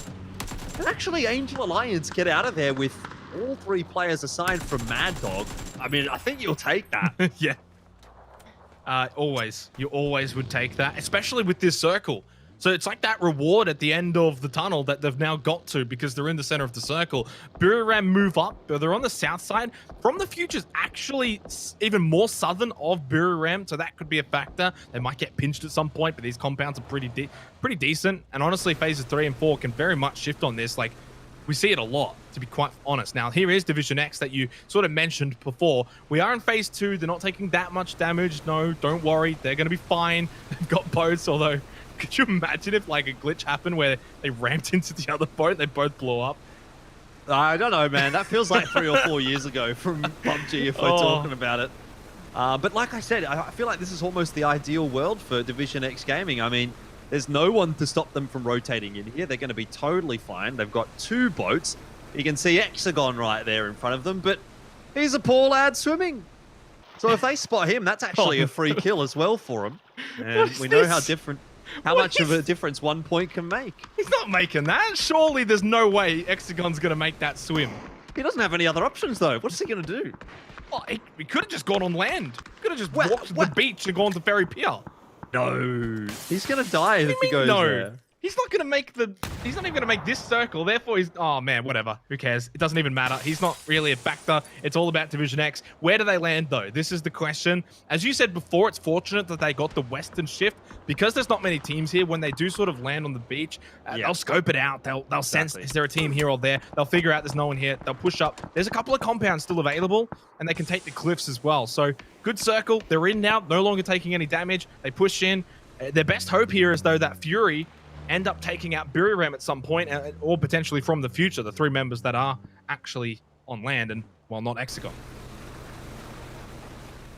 Very interested to see what ends up actually happening just outside of the eastern edge of Sosnovka military base, because Fury, Cerberus, Buriram, even Daytrade and Hydra Gaming, they're all on top of each other. Division X Gaming, the other team that we really need to keep our eye on, have made their way into the circle. But this is outside of the circle. This is in the blue. What we're looking at right now, LG Divine, they're watching the bridge. Bay is still watching the bridge. Yeah, in the blue. In the blue. So there's 3 teams, by the way. If we do get a look on the map, there's 3 teams north of the bridge. Is there no blue in this game? Yeah. I'm not sure what's going on over there to the west. Oh my goodness. Military base finished. Could be the play here. That's honestly the worst circle that Division X could have asked for here. That feeds right into Birirem. It's going to be very difficult now for them to win from here, because that circle did not help them. They needed a hard west shift, and that would have forced teams out of military base towards the cliffs into the more open fields, which would have benefited Division X. That's what they needed, didn't get it. And they're also getting pressured by from the future. Gypsy Danger is just taking some free pot shots at them. We transition over to Fury, who are about dead center here. Really good compound to have, sharing it with Cerberus at the moment. Flood watching from the other side of the road. I do keep watching the map. They still have not moved from the crossroads. They're sitting in phase 3 blue, camping LG Divine. They're making sure LG Divine do not get across the bridge. Oh, nice grenade from Waikiki Mukau. Does knock Sololzi. There's a couple being thrown back in the direction of Fury just to try and stop them from breaching this building. Also, the guy is still swimming, by the way. He's still alive. That's good to hear. Waikiki Mukau gets another one. The Molotov on top of Basil. So now Cerberus are down to 2 remainders. Subang hiding in the corner. Fury are doing a really good job of pressuring them out of this position. It seems LG Divine have tried to make a way across the bridge, and they've run into Bay. That's the end of LG Divine. They'll be taking 3rd place at best. Wow. 14th, and their day is ended by Battle Arena Elites in the blue at the bridge, but they get their men. 4 kills for Bay. Look, not quite gentlemanly-like from Battle Arena Elites, camping phase 3 blue just to make sure LG Divine do not make it across. That's 73% of voters who are now incorrect. No 100k points for them. They better have hoped that they voted for, I guess, another winner, such as like Sonics, which I think 99% of people voted for. Hexagon is still swimming, but he is in the blue, and I do believe he's given up now. I'm not sure if the observers will go back to Hexagon, but our swimmer boy is going to drown. He is going to die, and there it is in the kill feed. RIP, Hexagon, A+ for effort, maybe? F's in chat from the F's future. in chat for Hexagon. Yeah. It's funny, though, because like the rest of From the Future got across, so I'm not sure why he was left back there on his own. Anyways, rest in peace, Hexagon. You will be sorely missed From the Future, I dare say, because this is going to be a pretty chaotic finish. Got a lot of teams remaining in the military base, and From the Future is not one of them that's center of the circle. So they've got a lot of moving to do, a lot of fighting to do on their way in. Very similar to Division X Gaming. They're in a pretty close proximity. Now, this is where things get interesting. Not only the circle shift coming up now, but Division X Gaming are running right in the direction of Angel Alliance, and I don't think that they know that Algen Bots is above them to the north. So it's a crossfire for Angel Alliance, and if Division X Gaming go out here, it will be Buriram to win. No questions asked. Man. Well, look, at this point, Buriram surely can't lose from here. Not maybe even just the game, but of course the tournament as a whole. It's still a 10-point gap. Division X still have got 4 players alive. They wipe out Angel Alliance here, and it does dig into that lead as well. Makes it 6 points. Gets them further afield, closer to the next circle. But they've got to win the fight. It's a 4-on-3, though. It's as simple as this. If they lose a couple of players here, they can say goodbye to their chances of first place and any sort of dramatic finish that may yet unfold. Because if they get through Angel Alliance, hope is still alive, quite significantly as well. There might even be a few vehicles at this compound that can get them to the next circle. They probably don't even realize they've got a 4-on-3 advantage. The problem is they don't have the position. Angel Alliance do. They're doing a good job of gatekeeping. To be fair, credit to Division X, their smoke play and their usage has been really good. Pushing to the side of this hill rather than running up it, forcing players like Algenbots, who's playing this anchor position, to no longer being able to see them. So it's actually a 4-on-2 for the moment. There's a point for Buriram though, and that makes the job just a little bit more difficult for Division X Gaming. I'll agree with you though, this rotation from Division X is actually really smart. Moving down to the southern side of that hill gives them a chance to push up onto Angel Alliance and maybe pick up 3 very, very important frags. From the future, looking a bit worse for wear, could have definitely used Hexagon in this engagement, but Buriram are on the move. Nordra in the Dacia. He senses the blood in the water. Edie's moving as well. And again, this is the Buriram that we know and love. When they get an advantage, they look to try and push that advantage. And they know how important these points could actually be, given how close PCS APAC finished last time. Yeah. They can get another 2 or 3 points on the board. That might be enough. That might just be too much for Division X to overtake. Hip and Zuzu utilizing a few of those bandages to stay alive. Triple X. It's been a really good finish to the tournament for From the Future. Good signs for the future in 2021. Good little roster from Indonesia that has certainly impressed in terms of their firepower, even placement, the ability to win fights in the top 8. Should finish in the top 8 unless Magic Esport come home really strong. And the same can be said as well for Angel Alliance in 7th. An amazing tournament from them, who somehow still have all 3 players alive. Nothing came from, of course, that exchange with Division X, who, well, Division X are actually pushing into Buriram. At this point, I can't see anything but a Division X versus Buriram fight, which is definitely in favor of Buriram, if you can't tell there on the map, because Division X are basically in the blue. There they are right there, Fergus K on the back of the buggy. That is never an ideal situation, and if both of them can survive, I'll be surprised. Although this hill should at least get them in. They can heal up, and maybe there's still an avenue. They're in the circle. They're going to have 4 alive. They're not out of this yet. Xenox, the most important factor here is that it's Division X Gaming getting gatekept by Buriram. If Division X Gaming want to get in against into Sosnovka Island, into Sosnovka military base, I should say, they have to get past Buriram. So this is perfect for both teams almost. It's probably better for Buriram at this point, but hey, if Division X Gaming win this fight, they still have to catch up a bunch of points, yes, but they've taken out their main competition. So it's just hugely important. This next fight, I hope we don't move away from it. I hope we get to catch this one because this could be the make or break for PCS APAC. And of course, Phase 5 Circle now just forces the hand of Division X, but it may also force the hand of Buriram if they look to move their position, might not be in a position to actually gatekeep Division X as much. Especially if they're more worried about the latter stages of this game, which is obviously fair enough. You can see Edie repositioning now not so much in a position to actually fight Division X. The best play for Division X would be if they had a string of vehicles, would be to crash Nordra's compound. Even if it's not in the circle, that's the sort of first point of call. Get that compound, get that kill, then cross the road with smokes. That would most likely be the play, but they don't have the vehicles to do that, which then sort of summarizes that their only play is to probably just throw out smokes, try and use some of the cover that is in this circle, in this very open field. At best, you find a knock if you're lucky. They do have the buggy, but a person on the back of that buggy is such an easy target. You're almost better off probably just having one person on it. Absolute sitting ducks, and they almost have to hope that someone's going to turn around from the military base and have a look in the direction of Buriram. Fury gets a couple of kills in the meanwhile, and they get themselves ever closer to a 3rd place. Lost Waikika. It was a great start against Cerberus, but they didn't actually push in and flush those kills, and so I think this actually could have been even better than it was for Fury. See if they can make it into 3rd. They're 9 points away. That's definitely achievable with the 3 players they have remaining. They're in a great spot right now, able to camp out quite a few teams. If this circle shifts a little bit further into the military base, Cerberus and Daytrade are going to have to go past them. So definitely workable for Fury. If they had 4 alive, I'd even say 2nd is achievable, right? Because if Division X do kind of fall here, which when we look at their position, it's not a really good position. They could have got 2nd, but look, I'll tell you this. If Division X can win PCS3 from here, it could very well be one of the toughest tournament wins in PUBG history.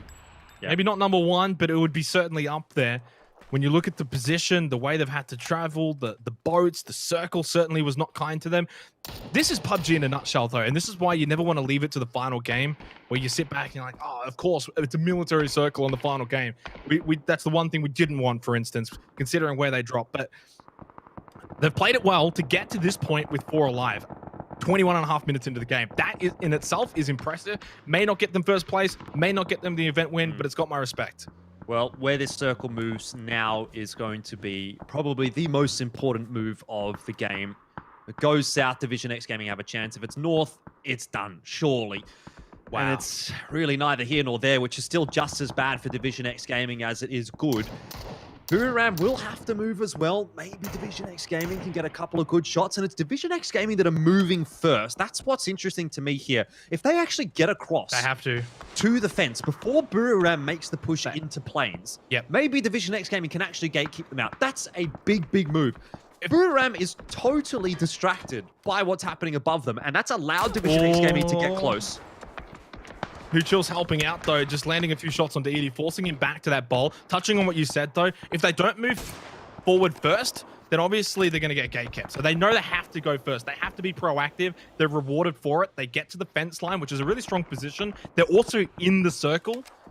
And because they got that fence, they don't have to even use that many smokes, provided I don't know how many they've actually got remaining here. They did have to use a lot earlier. Looking at that kill feed, no one from Buriram, no one from Division X. Bay, though, have just pushed onto God Meow. God Meow does not even realize this because it's on the plane next to him, not on top of him. 2 kills, and obviously they're focused on Division X. We're into the placement points now as well. It's actually very paramount that for Division X to win PCS, they need to actually now find kills. They need to make sure Buriram are eliminated, because if it gets down to like a 1v2 scenario, they're not going to win. God Meow, though, and they've got the knock 2. Division X have just lost 2. Make it 3. It's Bay. The team that got rid of LG Divine are about to get rid of Division X Gaming as well. Buriram smell blood in the water. They know they can win the event off of this if they don't allow any revives, if they don't allow them to get back up. Burkus is gone. Division X down to 1 player remaining. Neil T's not going to be able to clutch it. We've got our winners for PCS3 APAC. It's Buriram United from Thailand. They've got their first major event chicken dinner this year for 2020. And really, whatever from here happens, it don't really matter. They've done it. They should know they've done it as well. And it's all about celebrating the rest of this game. Congratulations to Buriram.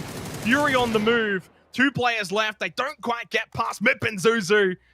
From the future are still alive. They can still get above Angel Alliance. Fury are locked into 4th. They remain in the top 4. And we are down to the final 5 teams. But it's all said and done. Congratulations to Buriram and the 12.3% of voters, you guys in chat who voted for them. Well done.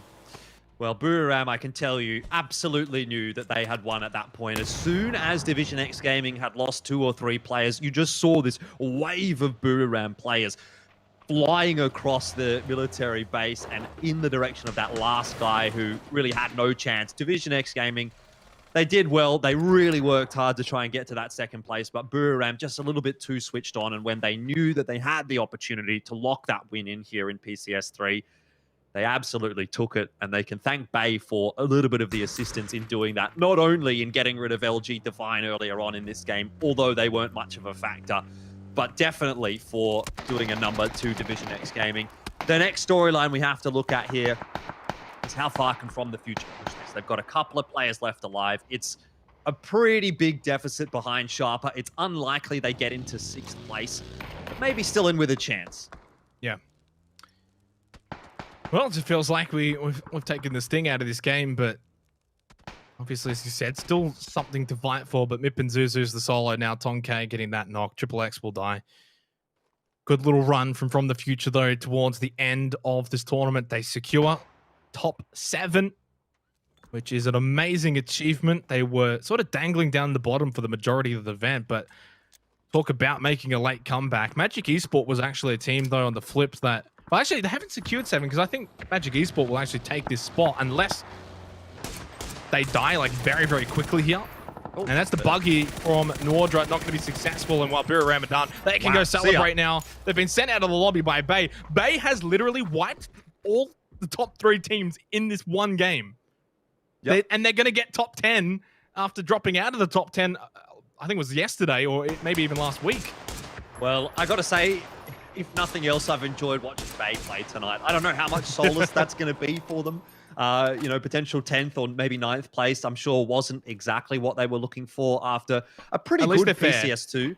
But hey, at least we had fun in this final day. They have just absolutely centered it, everyone. They've been the trolls of the lobby, really, it's felt like. And it's kind of coming up with the goods here in this final game. Would love to see them getting a chicken dinner just to finish things off in the last game of this evening. And well, it's down to them and Magic Esports, really. That's the important factor. Even if Unicorn wins from here, they're not going to take 14th place. But if Bay can get the win, how many points on offer for them? 4 kill points, so they'd be up to 131, and then the extra 4 points you get from second to first, it would just be enough to overtake Magic if they get all of these kills remaining. I'd actually feel a little bit rough for Angel Alliance if they don't finish in the top 8, considering the tournament that they had. But geez, what a close finish there for 7th, 8th, 9th, and 10th to round out the top 10. Unfortunately for Ferox as well, what a game from Unicorn. They took it to the last game, Jordan, but the battle for 15th, it's going to be Unicorn who come out on top. Not sure how this happened. Of course, no surprise. We didn't really get to see much of them this game. Obviously, we saw a lot of Biram, Division X, etc. But hey, credit to Unicorn for fighting until the very last game to get out of last place. It's obviously demoralizing for Ferox. Only the 70 points, last place, a tournament to forget for them. For Bay, though, great way to finish and maybe just sort of a feeling of this is what could have been on a more regular basis. I agree. I mean, I had Bay pegged as a top 8 team, to be honest with you, and they probably won't quite manage to make it there, but you see those flashes of brilliance and you think exactly what could have been for that roster if they were just a little bit more consistent. Could have definitely been a good placing for them. I mean, I guess, end of the day, it's always next year. And that Blue, unlucky not to get that knock, but he will at least be able to finish off Sulaby. So that's 1 point that's taken away. 1 potential point taken away from Bay. Still... Actually, I don't think it's enough anymore for them to catch up to Magic. I have to do the math, or maybe you can do it while this fight's happening, because Valix has just been finished off there by Bay. And now it's down to the 1-on-1. Not really the 1-on-1, it's the 3-on-2, but it's Bay and Unicorn. Magic Esports are on 136 points. So let's see, can Bay catch up? They get 2 points from the kills, 131. And then another 4 points from here from the win, unless it hasn't updated on the standings. Yeah, they'll be at 135 points. So this fight actually doesn't matter as far as the scoreboard is concerned. But hey, at least you can say you got the final chicken dinner. It does matter for a team like Unicorn. Can they find a win? Right? That's Obviously, true. I don't think they're going to get it from here. For Bay, they've already had a chicken dinner this event, so not as important for them other than just sort of finishing strong, I guess. But I don't think that Blue is going to be able to get a 1 versus 3 clutch. What a game, though, from Battle Arena Elites to close out. Taking out LG Divine at the bridge, taking out Division X, and then taking out Biram in that order. And now taking out that Blue in the smoke to close out for their second chicken dinner of the event. But hey, the real winners, the champions, Biram United Esports from Thailand. GG's, congratulations. It's been long coming. It's been well deserved.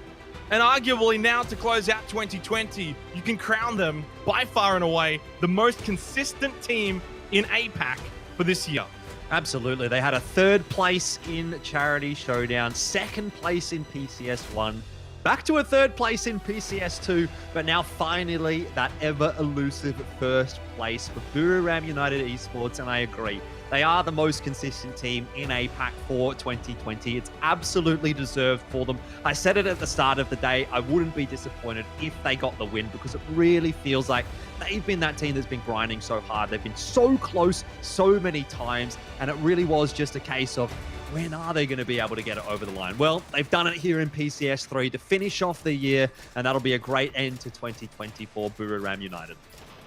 Well, we go through the highlights one final time here for 2020 APAC. Of course, we had, well, a blast of a finish. It maybe quite didn't live up to the PCS2 finale game, but it was damn near close, and it continues to show why APAC is one of the best regions in the world. Of course, the bridge camps on both bridges, east and west. LG Divine, the Phase 3 Blue is where Bay was sitting for quite a while to just do that, cause chaos.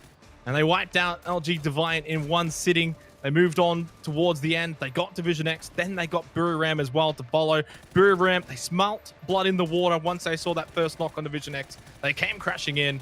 And of course, with Bay both of them wiping out Division X and their chances of first place. We knew the winner for a little while, but of course, towards the end, Unicorn, maybe we're looking for that first win. Didn't quite get it. Bay deserved winners for the final game. They take the top 10 placing in the end, Jordan. You know what's funny as well, Xenox? It's just occurred to me that Jiao Man has won 2 seasons of PUBG as well. He's got the win in PCS1, and technically he didn't actually play a game unless he did. I mean, I guess he might have while you were casting with Edge, but I didn't. No, he didn't. He didn't play a game, but he's still on that Buriram roster. So congratulations as well to Jiao Man. Yeah.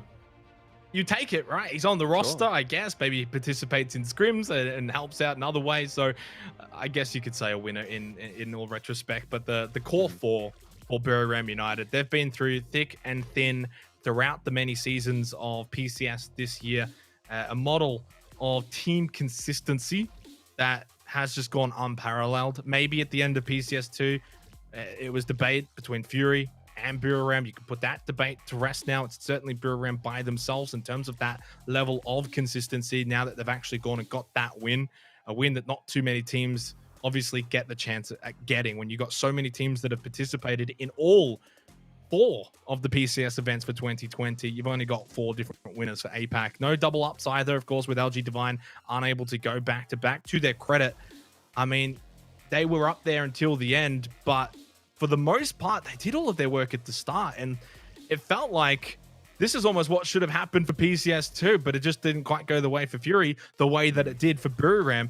To Buriram's credit, though, they put in the hard yards to get to that position, and in the end, a pretty solid 16-point win over Division X, and even further than that over LG Divine. Yeah, that's what's amazing to me is that LG Divine don't even manage to get second place. You know, we were at a point of saying like they might be the only team to get that back-to-back victory in PCS. Now, obviously, we know Sonics have been able to do that overseas, but for LG Divine, they don't even battle for first after such a... It's almost such an historic start to PCS this season. The amount of wins that they had was just unreasonable. Like, I didn't think anyone was going to top what Q Confirmed did in Season 1, but LG Divine certainly did that, and then they just fell off a cliff. So it's consistency that's the important factor when it comes to PUBG, and we say that over and over again. You know, I almost feel like a bit of a broken record at this point, but LG Divine, I think they'll be a bit disappointed with third, to be honest, because this was their tournament to win. Let's be real. It was not quite on a silver platter, as evidenced, but they were definitely the team that should have come away with the victory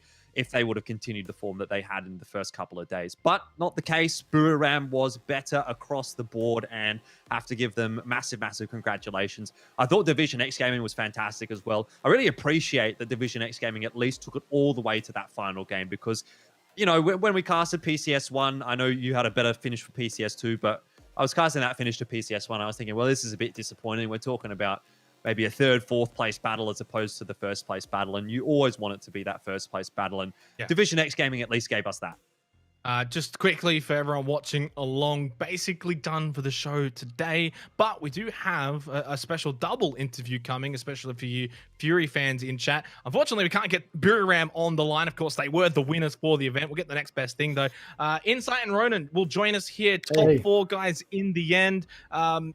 It's still a congratulations in a way. It's another top 4 finish. The model of consistency for you guys in 2020 has been outstanding, but obviously a lot of the work, well, not work, I guess a lot of the work undone was yesterday, and today was a little bit too little too late. We'll start with you, Insight, firstly, and give us your thoughts really on the final weekend.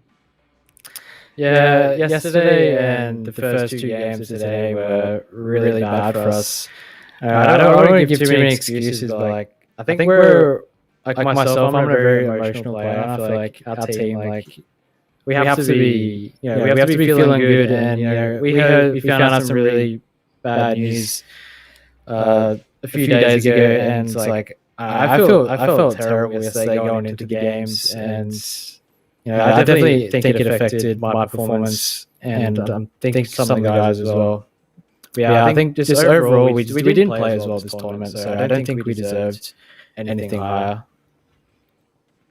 All right, well, you guys have finished 4th place. I mean, at the very least, that's not a bad performance at all. I know it's not the same heights as what you had in PCS2, but you can walk away from that relatively happy, I'm sure, at least.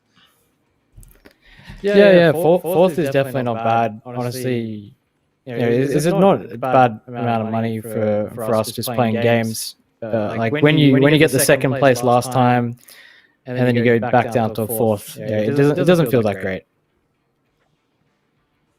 I'll get you involved, Ronan, here and just sort of get your thoughts. Obviously, we're not really strapped for time. We've got a bit of time here.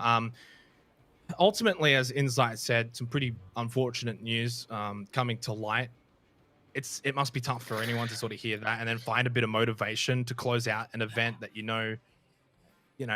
that doesn't really get you anything to next year. In saying that, though, I think you guys are model professionals that you wouldn't use that as an excuse too much. And as Insight said, just didn't play well enough. Ultimately, also your first tournament with Flood. Something that's been spoken about at length for you guys as a team is roster changes. I remember, I think it was maybe on one of my podcasts with Waka Kamukau, was that you guys do best as your 4 when you had Jukesy, etc. Is there just been, I guess, a lot of different factors is sort of what I'm getting at. You got a new sort of player coming in, you got bad news, you just maybe didn't get much luck as well. Is it just a bunch of different things all coming together? Yeah. So first things first, I want to say congratulations to Brew. Obviously, I think they're a great team. I think they're the best in the region. They perform every time. They're so consistent. They don't really have those bad games. Of course, they do have bad games, but they're very consistent. As for us, this tournament, I'm not making excuses. As professional players, we shouldn't let emotions get to us, and I think that's definitely a thing to, if we decide to keep going forward, is build on that. How do we not let emotions get to us in game? How do we not get tilted and whatnot? How do we keep that energy up? And then we just like Insight said, we just played pretty bad. We were chasing zones, we're making individual mistakes, losing players. As for Flood though, great player. I don't think he made I can't even think off the top of my head mistakes that he made as an individual player. He is a great player. If anything, we probably would have had a worse result without him. He's got his mind right. He's very sharp. He's very aware. So props to Flood as well. All right. Well, I guess the elephant in the room then is going to be what's happening next year for you guys. I know you just sort of mentioned it there, and I suppose that's probably not decided just yet. But is the intention, at least from both of your perspectives, to kind of keep going forward and to keep trying to play PUBG, or where do you go from here? Yeah, so I think we're definitely going to have a team discussion and talk about it. And so obviously, if you've looked at Twitter or if you've watched Gaz's interview yesterday, you know that we did not receive an invite to PGI, which is absolutely gutting, because I've been telling my missus ever since I think I heard of Worlds, League of Legends and PUBG Mobile Championship. I was like, Lauren, there's going to be a PGC soon. It's going to be great. We're the best team in OS by far. We're definitely going. I'm pumping myself up. End of the year. It might happen first 3 months of next year. I knew this was coming. And then to hear the way we did, that we weren't invited and that the effort just wasn't put in for us, it was heartbreaking. I think that's the most emotional I've ever been over that kind of situation. And yeah, it definitely got to me in game, which as a professional player it shouldn't. But we'll have a discussion as a team, see what is in store for the next 6 months, see what our plans are. I'm definitely maybe take a week break now. We've got the JBL tournament, I think. I'm not sure what's happening with that, the APAC one. Play that, maybe have a month break, play some WoW, better game. So we'll see how that goes. Looking forward though to 2021, just from your own perspective, and I'll pass this one on to you, Insight, but compared to, say, you've now obviously played a lot of PUBG, 2018, 2019, and now 2020. Has at least 2020 been the best PUBG you've played in terms of quality at the regular level, basically playing in APAC rather than, say, 2019 where it was just OCE? So if you do play in 2021, would you like to continue playing in the APAC region? Yeah, for sure. I think the decision for us to play in APAC was probably the best decision that PUBG has made in regards to OS, as we were lumped in with NA before, so anything we would have to play, we'd have to play in OS, qualify, and then go to NA. So I think the ability to play in APAC online has definitely been better. And if we do end up going to LANs in the Southeast Asia region, it's a much shorter flight. So I think we're all gonna be looking forward to those, because the NA and EU flights were pretty hard. Yeah, so I would love to also go to Thailand again, and we haven't been to Vietnam, so that would be nice too. So if we do end up going to some lands next year, I think that'll be good. Just the very last one here before I get you guys to say some thank yous, and I'll give it to Ronan just because Insight was talking. But obviously, PGI, touchy subject, but for the teams that you've been playing against, Buram, Division X, LG Divine, how do you think those teams, if they're invited, I imagine they would be, how do you think that they will go, especially in a LAN environment? And SEA in the past doesn't usually get much, or get any chances to actually play against the West. How do you think you go? Well, they will go, sorry, against those Western teams and such. Oh, that was horrible. God, I'm so sorry. So first I'll do some little predictions. I predict obviously Divine, then DXG, and then it depends. Will it be 2 Vietnam, 3 Thailand, or will it be 2 Thailand, 3 Vietnam? It might be Cerberus, it might be Brew, Sharper Esports, and then it might be, I'm not sure, maybe like a Day Trade or maybe like a Myth, which is really another kick in the gut. One of those teams got to go over us. But I think the top teams, I reckon Brew and Divine will definitely do well. So they have lots of resources. They have very smart coaches. They have very good analysts that, they sit down. That's their job. They try and learn really hard, and they're really good at the game. They have big rosters, lots of resources. I think they will be prepared, and I think they'll do well. Probably better than NA, my opinion.